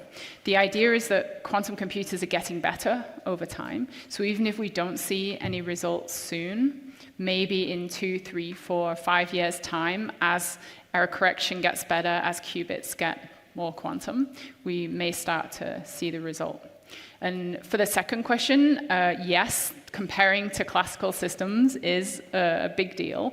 But what we're doing is we're not really comparing to systems that have already had a lot of training data. So what we're doing is looking at reinforcement learning systems that start from scratch. So start from nothing and have to learn through experience. So really the way to look for a signature of consciousness or agency is to start with a blank slate and then ask how does the system learn? How fast does the system learn? So there you can really like test with some really simple reinforcement learning algorithms that don't need like huge GPU clusters and things like that. So we're really looking for very simple differences at the start. Yeah. Thank you. Am I right in thinking that you're assuming quantum conscious robots are conscious because they're quantum at heart? In which case, where does, what purpose does subjectivity serve? And are all quantum computers conscious? Right, yeah, that's a good question. So I think, okay, I don't know if anyone's familiar with Federico Fragin's work. That's the sort of model I'm looking at where the quantum state itself is the definition of an experience. So in this case, when you create a state, a quantum information state, that itself will be the definition of a phenomenal experience. So one thing I don't know, though, and I know like Stuart and others kind of have argued about whether the conscious moment happens upon the formation of the quantum state or upon the collapse. So I'm kind of agnostic. I actually think it's like a combination. I think when you start a cycle going where it's like formation, collapse, formation, collapse, formation, collapse, that I think starts to kind of like spin up and become the experience. A bit like your TV has to refresh at a certain rate for you to see the moving picture. So I think it's like a combination of both. So one thing I think you need for a subjective experience is to have a continual formation, collapse, formation, collapse, formation, collapse. So if you just, and this is why I think, okay, I'm going to get a little bit like scientific here, but quantum physicists have been studying quantum systems for decades. So you might ask, well, why haven't they kind of come across this phenomenon yet? And I think it's because when quantum physicists study systems, they actually try and put them into a superposition state and then just hold it there. And then like probe that state and look at it. That's not what you need for consciousness. For consciousness, you need it to be forming, collapsing, like constantly. We've never studied systems that are doing that. Like, quantum physicists don't want their systems to collapse or decohere. They want them to remain quantum. So we haven't really yet explored this idea of a system where it's continually like forming and collapsing. And we've never connected it into a physical system before in a feedback loop. So I think, yes, I think that the quantum state itself is the subjective experience, but there are some caveats on it, like it has to be dynamic in that way. Okay. Besides the human perceiver, I suppose an animal, a non-human perceiver is fair game, and also the state of consciousness of a human perceiver. For instance, someone who is comatose, presumably no collapse. I don't know. A person who is asleep, just waking up. So just a question about, is there a threshold? When does it happen? Do you mean when, as in? Are you calling the animal? What kind of animal? Like, do you mean when, as in when in evolutionary history does it start? No, or? I don't mean that. Right now you do a collapse. Would collapse occur with a C. elegans? Oh, I see what you mean. That kind of yeah, I think so. Like, I think any system that's having a conscious experience is a quantum system, and I think it's undergoing this formation collapse process. But you know, C. elegans has 302 neurons. It doesn't have eyes. It can sense the presence of light, right, and just the presence of sound. You put a worm 1 millimeter long in front of something, would collapse happen? Yes. Wow. Cool. With one more question, let Yvette, the lady, just back, since she's a top quantum physicist. Thanks. I'm a quantum physicist working on collapse, and I work with Roger. You're missing, it's a comment, you're missing mass. Right. Because what Roger says is that you get consciousness when you get, I mean, what he says is that with the current physics that we have, and with the current understanding of physics that we have, we cannot explain consciousness. So consciousness comes about when quantum mechanics goes wrong, and quantum mechanics goes wrong at the interface with general relativity. Right. So what you need, because that's what you were saying, is that when we produce superpositions, we get them to collapse all the time due to the environment. So this thing that you were saying collapses, actually we can't hold them very long because they collapse all the time. But you need mass to collapse it. So you need a quantum computer with big mass. Right, but I mean, all quantum computers have mass. Like the mass of the electrons in all the Cooper pairs in a superconducting flux qubit. So you need the qubit to have 10 to the 9 atoms. I have a paper that I wrote with Roger on that. But qubits can have large numbers of atoms. So the record right now is held by Markus Arndt at the University of Vienna, and he could make a superposition. I'm going to talk about that on Wednesday, by the way. Okay. He could make a superposition with 2,000 atoms. We need 10 to the 9. Yeah. Okay. So next speaker, Anirban. I always get your name wrong. Sorry. Let me just get it absolutely right. Thank you. Very good.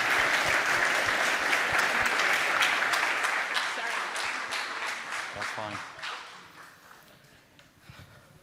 Bandyopadhyay. Yes! That's like 10 years of work to get to there. This is the problem with being a dyslexic human. I'm sure a robot would have absolutely no problem in that task. I was preparing my talk. I was looking for a picture this morning, and I said, I want a coin toss, right? Coin toss. You would imagine that an LLM, actually it was Mid-Journey, so it's a diffusion agent, wouldn't have a problem with that, right? But no, I didn't get a coin toss, which is, we all know, right? It's an obvious thing. I got a coin toss throwing the coin across the room. So I think for me that sort of sums up this difference between a human understanding and the current state of our AIs. They just don't really quite get it. So obviously I'm talking random here as Anirban organizes his computer. At the end of Anirban's talk, we'll actually do the welcome and logistics for the week then. We didn't do them right at the beginning because people were still coming in from their breakfast, and so it didn't seem to make sense, but we'll do that there. So anyone who feels cheated from a program item, you will get that back shortly, although that will eat very slightly into your break. And how are you doing, Anirban? Kind of moderately good. And then Yvette has got a big talk on. As Yvette said, Roger and Stuart's theory is a quantum gravity theory. It's not just a quantum theory. And so later this afternoon, I'm going to talk about some of the experiments I've been doing, and I'm sure Yvette's going to talk about experiments, and she's a theoretical physicist, so she has great theoretical backup for all the things she says. I don't really have that. I'm an engineer at heart. Are you good to go? Yes. Anirban. Thank you for trying to continue sentence after sentence. Yes. I could see ChatGPT in work. Yeah. Oh, thank you very much. Yeah, I'm a robot, of course. I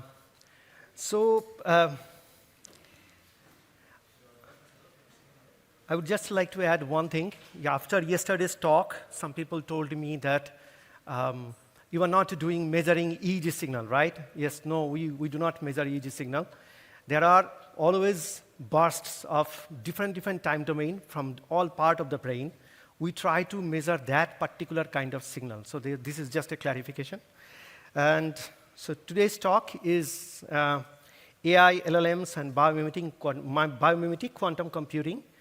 And the topic that I have chosen is transfer matrix tree.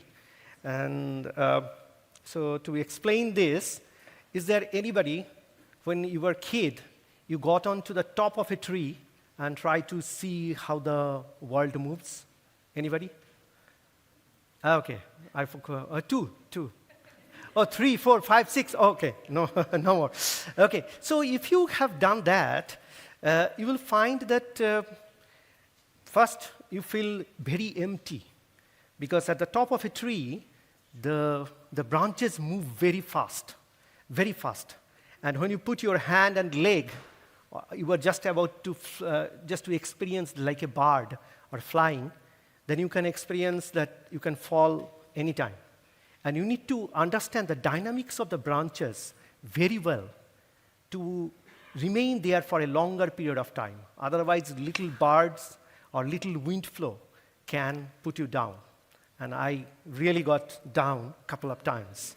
So this,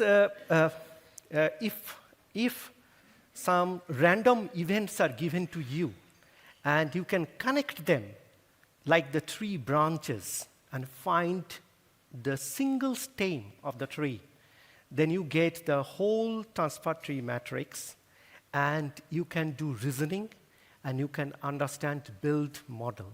So that is the single concept objective of today's presentation. So LLM, you all know, you all have used, and what it does is word to word, letter to letter, concept to concept. It links, it branches together, and the link is so beautiful that it creates magic beyond a certain threshold, beyond a certain connection when it is built. And reasoning, failure in reasoning, you all have experienced frustration with even the best AI tools that we have. And the problems people have already identified, primitive correlators, benchmark bias, because everybody wants to pass the benchmark tests. And they have put a lot of artificial changes into the LLM model. Depth hallucination and depth and level coverage. Leveling is kind of correlations that helps you to make the intelligence. So there are two types of events that are happening around us. That is recurring event, which you notice that events are happening continuously, repeated manner. You notice them, consider that as a logic. And there are some events which are causally related. So these are explainable. These are part of the LLMs, part of all our scientific exploration and everything. But there are other kind of events. There are quantum-like events. There are many researchers who work on these quantum-like events. And what are those? So imagine causally related events, a local cluster. And if you go far in a completely different context, and you find that some variables are correlated. So this is kind of a superposition of events. Then entangled events, then retroactive and tunneling. So different kind of quantum-like features you can find in the variables.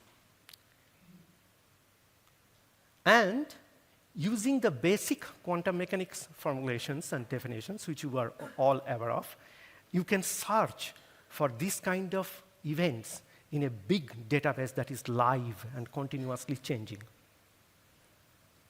So a quantum system, if I want to build a quantum system to create this branch, always imagine the tree, the fruits are given like random events, quantum-like events coming to you, and then you have to understand what is happening. So very difficult to trust the humans because we sense a fraction of what happens in nature. We understand a fraction of what we have sensed, and we express a fraction of what we have understood. And still, we want to trust that LLM trained by us, right? So we have to sense the fruits. So you will give me the fruits, and I will connect the branches to make a tree. And once the tree is created, you will be able to make the decisions. So what we did is freely available databases are there. Many different kind of databases are there. So 6 databases we have selected. And we have tried to find out quantum-like events. The philosophy is, are we living in a quantum world, but we don't know? We are not aware about it. So why not take the free database, live, which is changing and continuously updating, massively big data.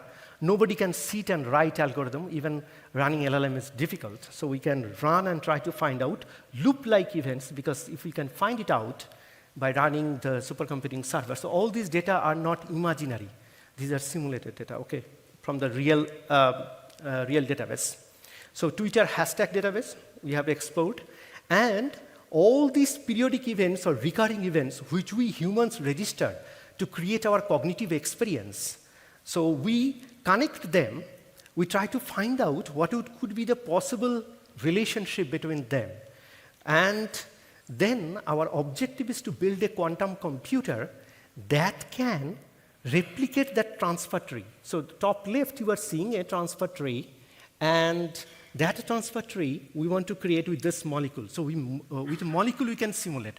Because more than 25 years back, when I started my PhD, then single molecule electronics and molecular electronics was very, very popular.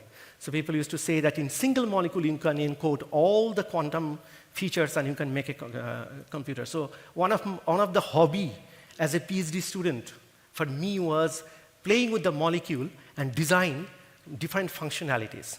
So we did it. So suppose you have a chemical beaker in which somebody can connect those branches.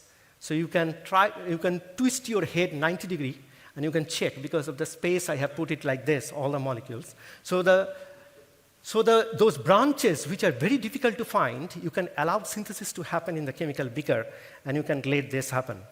And in this way, we went on checking several different kind of branches in the same database. So imagine different kind of loops are in superposition, are entangled, and they can transfer loops from one to another. Such a situation are non-computable and non-algorithmic. So you can't build the relations. Similarly, we took traffic congestion, Tokyo, London, LA, Mumbai, and Sao Paulo, and we went on finding various different contexts. So one typical concept that you need to know is contextuality. It's very important in quantum mechanics. The contextuality or context, that is important because finding that gives you some hint whether it is classical or quantum. So we went on finding incident response loops, signal flow, multimodal demand loops, traveler info and notification loops. Then we went to EEG microstate database. So there are many free databases available on EEG scanning of the brain. And we went on and looked into it for various different diseases and various different contexts, quantum-like features and quantum-like phenomenon. And cognitive and perception loops, effective microstate loops, hemispheric lateralization, so left brain, right brain shifts signal significantly, and the sensory microstate loops. Similarly, climate adversity. So climate data is also freely available. So in this way, for every single freely available big database, which is rapidly changing, so continuously updating, you don't have time to download them and find out the algorithm. So we wanted to understand how much of that data is quantum, how much is actually quantum-like event, how much is classical. Ever we can do it with quantum computer. And then we find out if the transfer tree matrix is there, then what molecule would give me the result automatically, simultaneously. And then immune response, you know, in our body, millions of molecules we continuously generate, synthesize, and do it. For a medical company, it takes years to invent a new drug. But we do it all the time. And there are many such loops in the body. And immunotherapy strategy, autoimmune disease loops, cytokine signaling loops, antibody class and effector loops, pathogen response loop, then stock exchange, financial data. You can see various unknown reasons can lead to a crash in the market or upsurge in the market. And financial data flow, weather market, company performance, monetary policy. So all these things we have gone through, and we have found approximately 85% of many different events, quantum-like events are there, and only 15% of those database is algorithmic or periodic or causally related that we can find out with logic. So basically, the idea is no classical. Kolmogorov-style probability space can faithfully reproduce the empirical statistics of a wide class of data systems. Those who are not ready with the technical. So this is just a slide which you can ignore, but those who are specialists in quantum, then you can look into it. What are the different algorithms we have used? We have written a program then to understand and to plot that. I just wanted to understand that are we living in a quantum-like universe? And we don't understand it, because fraction of it we are detecting and understanding and using it in the AI models. So I think you have taken photograph. So now we get back. So for all the 6 different classes of large database that is continuously changing, what are the quantum features? We have plotted in various different ways. And you can see that there is a high probability of a large number of events that are happening around us. We are just not noticing them, and they are quantum-like. So finally, the objective is that we will create transfer matrix tree. And those are the transfer, you saw the picture of the trees, and those are the tree and the branches which we need to figure out. And once we find out what is that, we need to find out the density matrix, that is all possible correlations among all possible variations. And that is where you can find quantum. So how do you know there is a quantum? So if all correlations and probability distributions are there, and you can find some negative part, there is a possibility. And again, there is a warning. In nature, there are many systems which shows quantum-like features, quantum-like response. Even they can show negativity in the Wigner function plot. Still, it could be classical. So there is no 100% guaranteed foolproof test that can give you quantum. So you need to do multiple different tests to prove.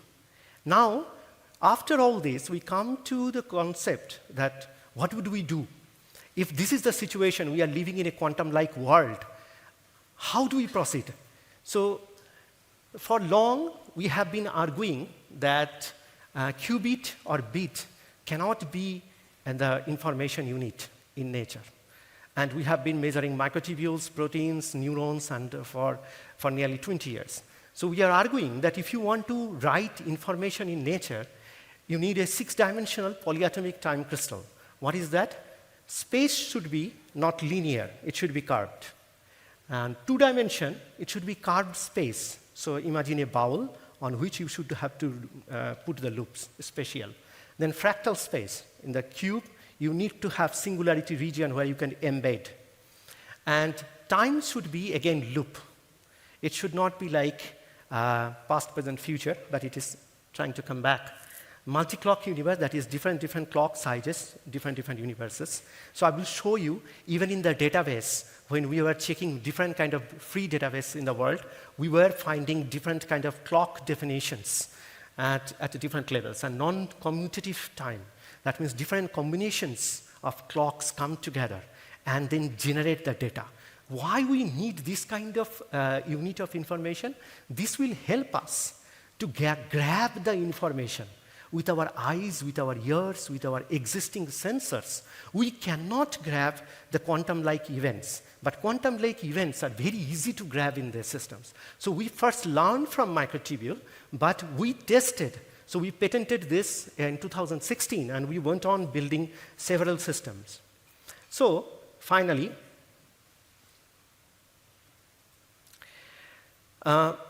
we get into this, what is the unit device?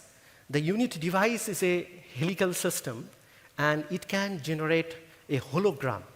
So you can see the quantum, this corpuscle, probabilistic distribution is a hologram, whereas the singularity regions are there. So that is the unit of information. And then what we do, we allow the system to find out the singularity region projections, and we compared with qubit. So we have published and we have been arguing for this kind of information structures for a long period of time. However, once we create this, you need to build the helical nanowire-based neural network. That is the quantum neural network. And what the picture you will see here, after some time you will see, soliton, polariton, exciton condensate. So there are quasi-particles. So conducting polymer, when it was discovered, they found quasi-particles. You see these light balls, they are appearing and disappearing. they are room temperature BE condensate. So you can create it in room temperature, and this is a quantum-based systems. And Roger Penrose and BRC has an equation of that kind of condensate's behavior, subtle behavior that can form. So room temperature, soliton, polariton, exciton condensate has been observed much before. We are not the first one, but we observed it in the helical nanowire-based network, and then that generates hologram. So we are not going to take the information as qubit or as a system. We are going to take directly a set of planes or Wagner function or density matrix assembly as the output. So these are the real experimental results. Once we have this, then we perturb the system and we find out different undefined regions. 3 particular operations, if you can perform on quantum-like events, you can make a decision with, significant amount of decisions you can make without human training or human bias. First, identify the singularity region where the variables collapse. Then you find undefined regions, and you find infinite series and feedback from infinity. So if you exchange, or if you increase, expand the time series of information, when does it come back? So by doing these 3 operations, we found that several informations could be retrieved from the structure itself without human training. So we went on building, theoretically simulating 16 channels. So you saw 1 Bose-Einstein condensate structures, neural network, quantum, neuromorphic quantum circuit. Then we created 16 of them, and then we are building the structure for 64 channels, 256 channels, and 1,024 different channels parallelly to create many different kind of contextuality to understand what is happening in nature. So what we feel is that for us humans, the kind of information that we take, it is incomplete, it is fraction. We need to get much more information, and not just that, we need to build up how we can gather the most credible part of information from nature to ourselves. And that's the reason. So here, I would like to introduce you to a concept called holonomy and coholonomy duality. So what is that? When there is a geometry that is completing the loop, so that is kind of homology. And if it is incomplete, it is sprayed, so it is cohomology. So you can have the duality of that and trigger that in a system to search by itself and complete. So in the quantum regime, this can happen. Now I would like to show you a number that is 1024. And why this number is important? Several years back, nearly 2009, 2010, we started modeling the human brain. So every single part of the neural network we took, and in our laboratory, if you visit, you will find that we have replica of all part of it, and we did many crude results, analysis, simulations to find out the time crystal. Time crystal means, what is basically time crystal? It's a 3D assembly of clocks or variables or different kind of rhythmic oscillations that you have in your entire neural network. So I would like to tell you that our objective is not creating artificial consciousness. Our objective is to go as close as to human thought and human structures as possible so that we can isolate consciousness from it and we can filter out. For an example, if you have a device, you create a blank device and you do the blank measurement to compare with the real device to understand its basic fundamental property. That's what we want to do. So when we are going through this seriousness, please understand that it is not objective to create an artificial consciousness. So we created this polyatomic time crystal model of the entire human brain-body system. And it looks like this. So we have, this is independently we published 1,023 different classes. So you can find microtubule is just one of the components, neuron is there, and several others are there. This is very oversimplified versions, and these are the literatures we have been publishing for a long time. the complete model, and we have created a database, www.brainrhythms.org. So if you visit there, we regularly update and we regularly create. So we want to have the world's largest database of all possible rhythmic structures of entire neural network of a human body. And just imagine that those people who believes in qubit are those people who believes in bits and you consider neuron as a switch. So they are just one clock out of 1,023 different classes. So imagine what would be the level of contextuality loss they are going to endure when they want to build it. So membrane clock could be just one classes of clock at one time domain. So we used to play in our lab, and we built resonators. So if you have a clock model, clock class model, then you can combine clocks and you can try to see. So these guys are there. And if you are visiting in September in Japan, around Yokohama, then these guys will be there live. So they will be there for 3 months, September to December. They are connected with EEG and DDG I presented yesterday night. So DDG to measure the multi-frequency signals. Using that, you can also put it in your brain, and you can try to link with this guy. Those who are musicians, they can do, because this is very primitive. But we try to make the music as close as possible. And so what I have presented today is that just this gel, helical nanowire-based fractal single supramolecular system. So light was moving through this. I showed you live. So there are many different molecular junctional parts. So when the fruits are connected by the tree with the single molecule, somebody has to move, because quantum systems, you need non-demolition measurement. You cannot just go and connect probes. No. So we sent light, and then the quantum fluid goes there. So one condensate is one polyatomic time crystal. One sphere is one clock. One clock is one variable. So in the real world, if you see some variable, that is how you will make it. So one condensate is one automaton. So I showed you the vibrations. One PTC, post-transformation, is transfer matrix tree. So PTC means polyatomic time crystal.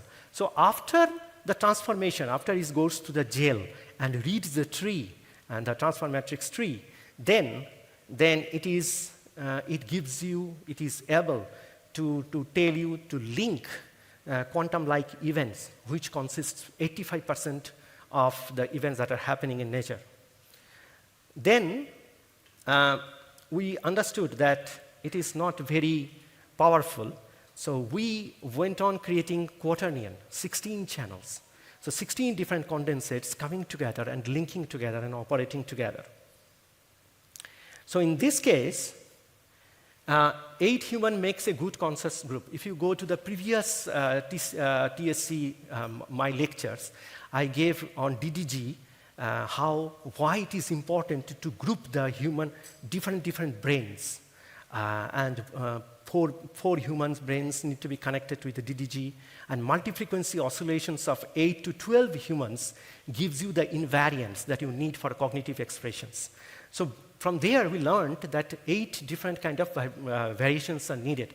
So that's why we gave 8 different protocols and 8 magnetic perturbations that we can discuss later. So 64 modular quantum supercomputers are more accurate. So 8 cross 8 are 64, and then 8 different gels. And we come to the final 1024 gel systems, neural network systems, to equal to the 1023 different classes of clock that we discovered over the we found, collected, compiled from hundreds and thousands of different scientists have worked together to build it. And based on that, we have We have integrated them. So basically, what is the idea here is to go as close as possible to the human brain neural network and its rhythmic structure model so that we can understand it better. And at the same time, resolve the fundamental problems of the LLM that it is facing nowadays, the reasoning problem. So the reasoning problem, you can understand that if we have parallel channels, nearly more than 1,000, around 1,000, then the duality indexed homology and cohomology, the incompleteness and completeness, the drive, the quantum drive of this duality, that is around 1024, it flips. So basically, we need to cross that point. That is the reason we selected 1024. Now, so what we have learned today is automatons cannot do reasoning because humans don't express sense, and quantumness was never taken into account as part of any LLM training models. And because there are many aspects, many tools, many features, and many hardwares, transformations are needed for this 85% of the events that are happening around us, and we are not taking into account as part of it. So when we get into that, this contextual gap versus veil violation. So this gives you the discrepancy in the contextuality, in the automated understanding, because in future you want your LLM, you will not have computer, right? In future you are going to have this LLM dedicated device, because you will be talking and then saying why you type in the word. No need. It can press the buttons, it can send the email, it can do everything, you just have to tell. So when that will come, at that point of time, various different kind of gaps in contextual understanding. As I said in the beginning of my talk, that contextuality is very important. Because in the classical world, all of you are individual. In the quantum world, all of you are connected. So if I make subtle change in one person, each and everyone in this room will be changed in a certain way. And there is something called accumulation. So in the quantum processes, the word accumulation is very important. Suppose all of you are interconnected by entanglement or in a superposed state. It could be that I can change one of you up to, say, 30-degree phase I can shift. But there are two gentlemen at the back talking continuously. They can accumulate only 2-degree phase. So it means when I will change you, I have to make sure that those two guys, those 2-degree changes do not happen. Because if it happen, they will break the entanglement, and the total entanglement of the entire system will be broken. That is why quantum technology is so challenging. Accumulation should not cause measurement. So that's important. So that's why today the most important part that I want to say in this plot, this Heisenberg bubble, will give you that different contextuality should have a correlation. Again, one kind of contextuality is one kind of way that quantum superposition can happen, or entanglement or quantum relationship can happen. But it can happen in multiple different ways. That's why I say that you need to do multiple different classes of multiple different types of measurement to be sure to a certain extent that it is quantum. So all these 6 problems, you see that Heisenberg bubble increases or decreases, and we need to take into account this factor when we will be creating the futuristic hardware for the LLM that can do the reasoning. And quantumness versus human observability, I have put the blue square over there, blue rectangular part, and I have put that observable causal connectivity with the non-computability score. That means how much information that I can really find out in any event that is happening around you. For an example, I am talking to you. How much information are you getting? Any guess? Maybe 0.1%, 0.01%, or something like that. But if I talk about right now about a Hollywood movie or something like that, maybe it will go beyond. I mean, that blue region will be crossed. So it depends on topic, depends on various different kind of problem. So I'm not saying that every single information, every single big data that is changing rapidly around us is giving us totally quantum. So we are understanding nothing about everything. We are understanding something about something. But majority part of key informations where correlation is important is missed. We are never getting it. So reasoning may have hit a deadlock now, but with non-algorithmic TMT computing, it can cross the blockade. So that is what we have been trying to build a transfer matrix tree, and with the organic gel, we put in the solution only few molecules, it grows and connects the fruit and give us the tree. Thank you very much.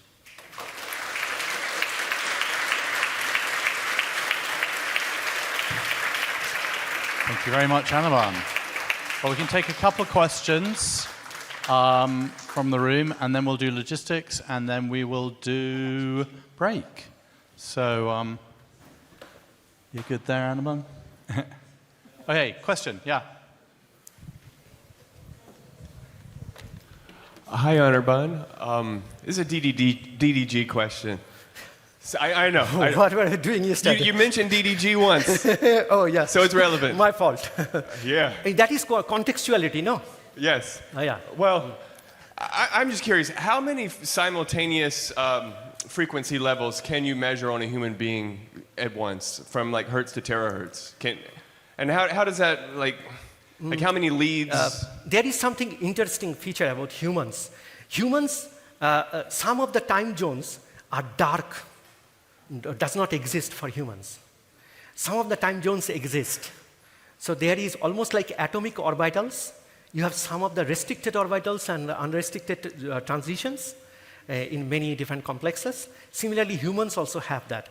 So by studying, because so far, in neuroscience, people were studying only one time zone, millisecond. Neuron membrane is the thing. If you want to go inside, then we will finish you, something like that. So many different time zones, when you study, you find that time zones are quantized. Space, you can move all this, but times are many different time zones are not allowed. So that's why it's not about in this entire zone how many different signals I can take. It is how many different signals is necessary to be taken. So we found that approximately 70 or 80 different bands, which are key bands, where humans make transition. For an example, 200 nanosecond to 700 nanosecond. Something happens to humans. If you go through old TSC lectures of mine, you will find there is one experiment we showed carried out in IIM Ranchi, where we played two versions of Shiv Stotram, Shiv Tandava Stotram, one composed by Ravana, one composed by Rama. And we look at the brain of many different people, and we found that some person was playing some part of the time domain, and another person was playing another part of the time domain. Collectively, all of them together, not able to see, not able to hear much. I mean, everything was closed in the room, temperature constant, and they were able to sense different discrete time parts of the same song and playing it together. So human consciousness is marvelous journey. I mean, there is so many things you don't know. As I said yesterday in my talk also, that we are just able to see the deeper level of consciousness with different tools that we have. So in 40-50 BIS, nobody does anything. Anesthetists go, and then the operation surgeons go on operating. But there are many different kind of complex rhythms that play on. No, okay. Great. Shavi, do you want to give us logistics and so on for the day? Thank you, Anirban.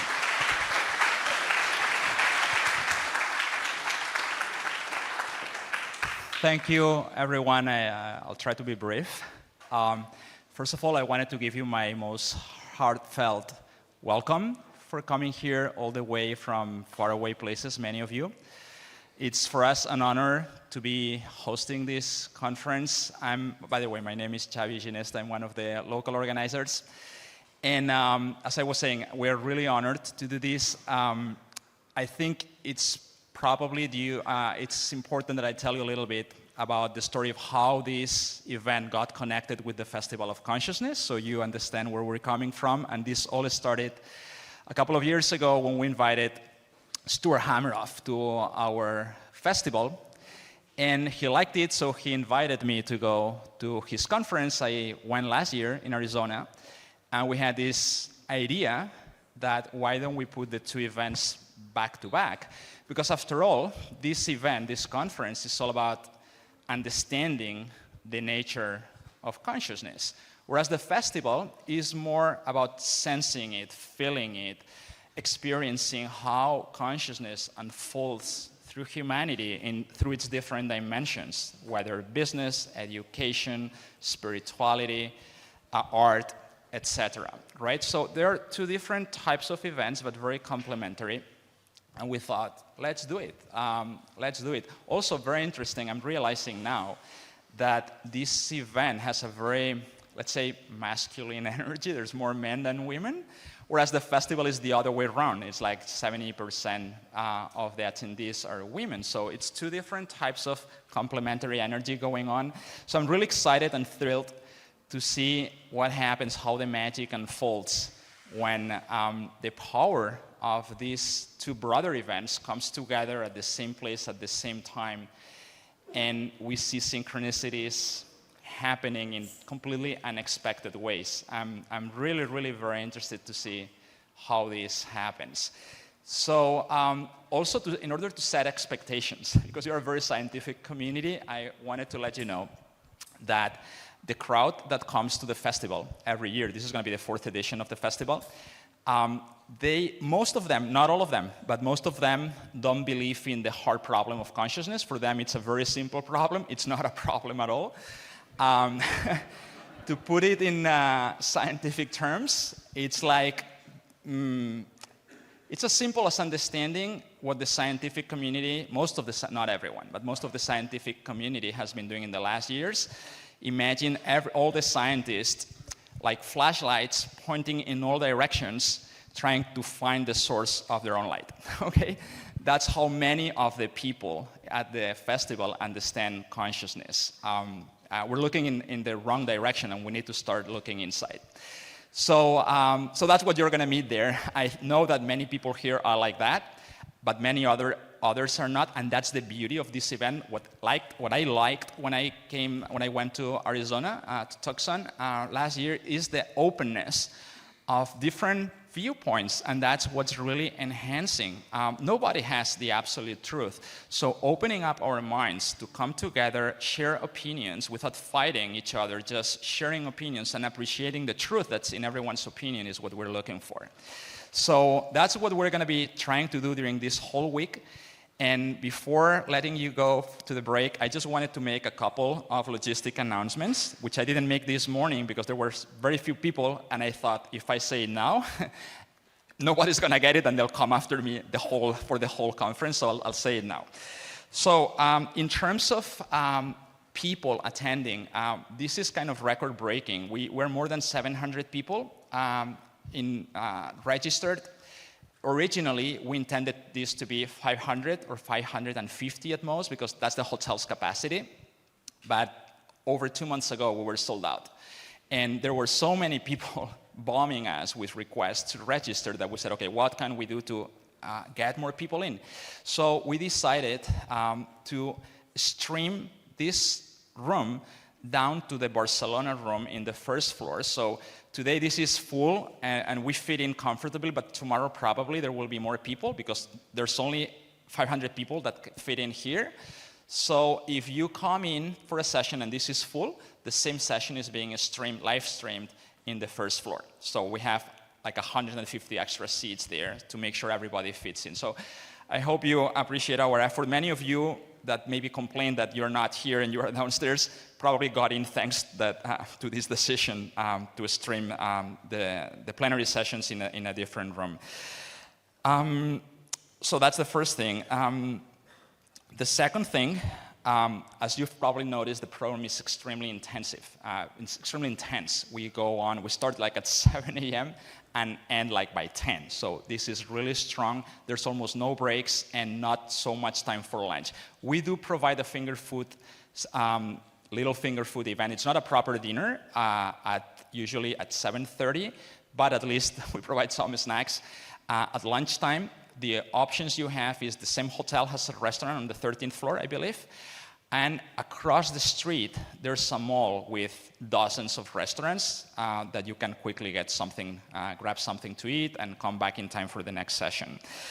Another important thing, everybody should have on his wrist a wristband like this. If somebody doesn't have it, it's probably because he didn't register. That's what we will use to identify everybody. But more important than that, it's because this is your ticket to the Festival of Consciousness. I appreciate most of you are staying over the weekend. You'll need to wear this wristband to get into the festival. So don't lose it. Don't throw it away after Friday because you will need it. What else?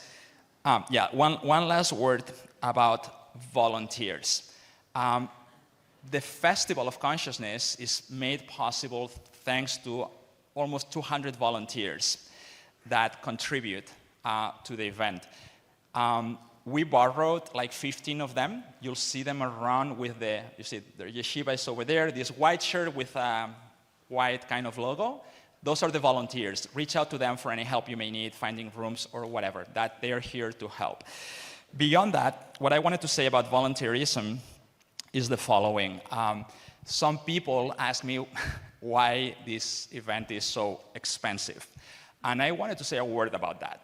This event lasts for 8 days because it's this plus the festival. It's 8 days with a lot of stuff going on.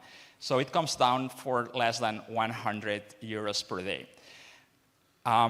In fact, we don't cover the costs of the event through ticket sales. We have a number of donors that help us break even because otherwise we would lose money. So we barely break even thanks to the donations. What I wanted to say is that the reason why the ticket price is not 3,000 euros instead of 650 is because this event is made possible thanks to volunteers. And with that, I want to include all the speakers that come here and don't get paid to come here or go to the festival. We have in total, between here and the festival, close to 500 speakers, workshop facilitators, ceremony facilitators. Nobody's getting paid for their job. They're all volunteers. And the reason why they all do that, in short, is because it's an act of love. They want to share whatever they have, their time, their knowledge, with humanity. And in fact, that's the definition of philanthropy. Etymologically, philanthropy means love for humanity. So I wanted to ask you all for a big round of applause for all the philanthropists that have made this event possible.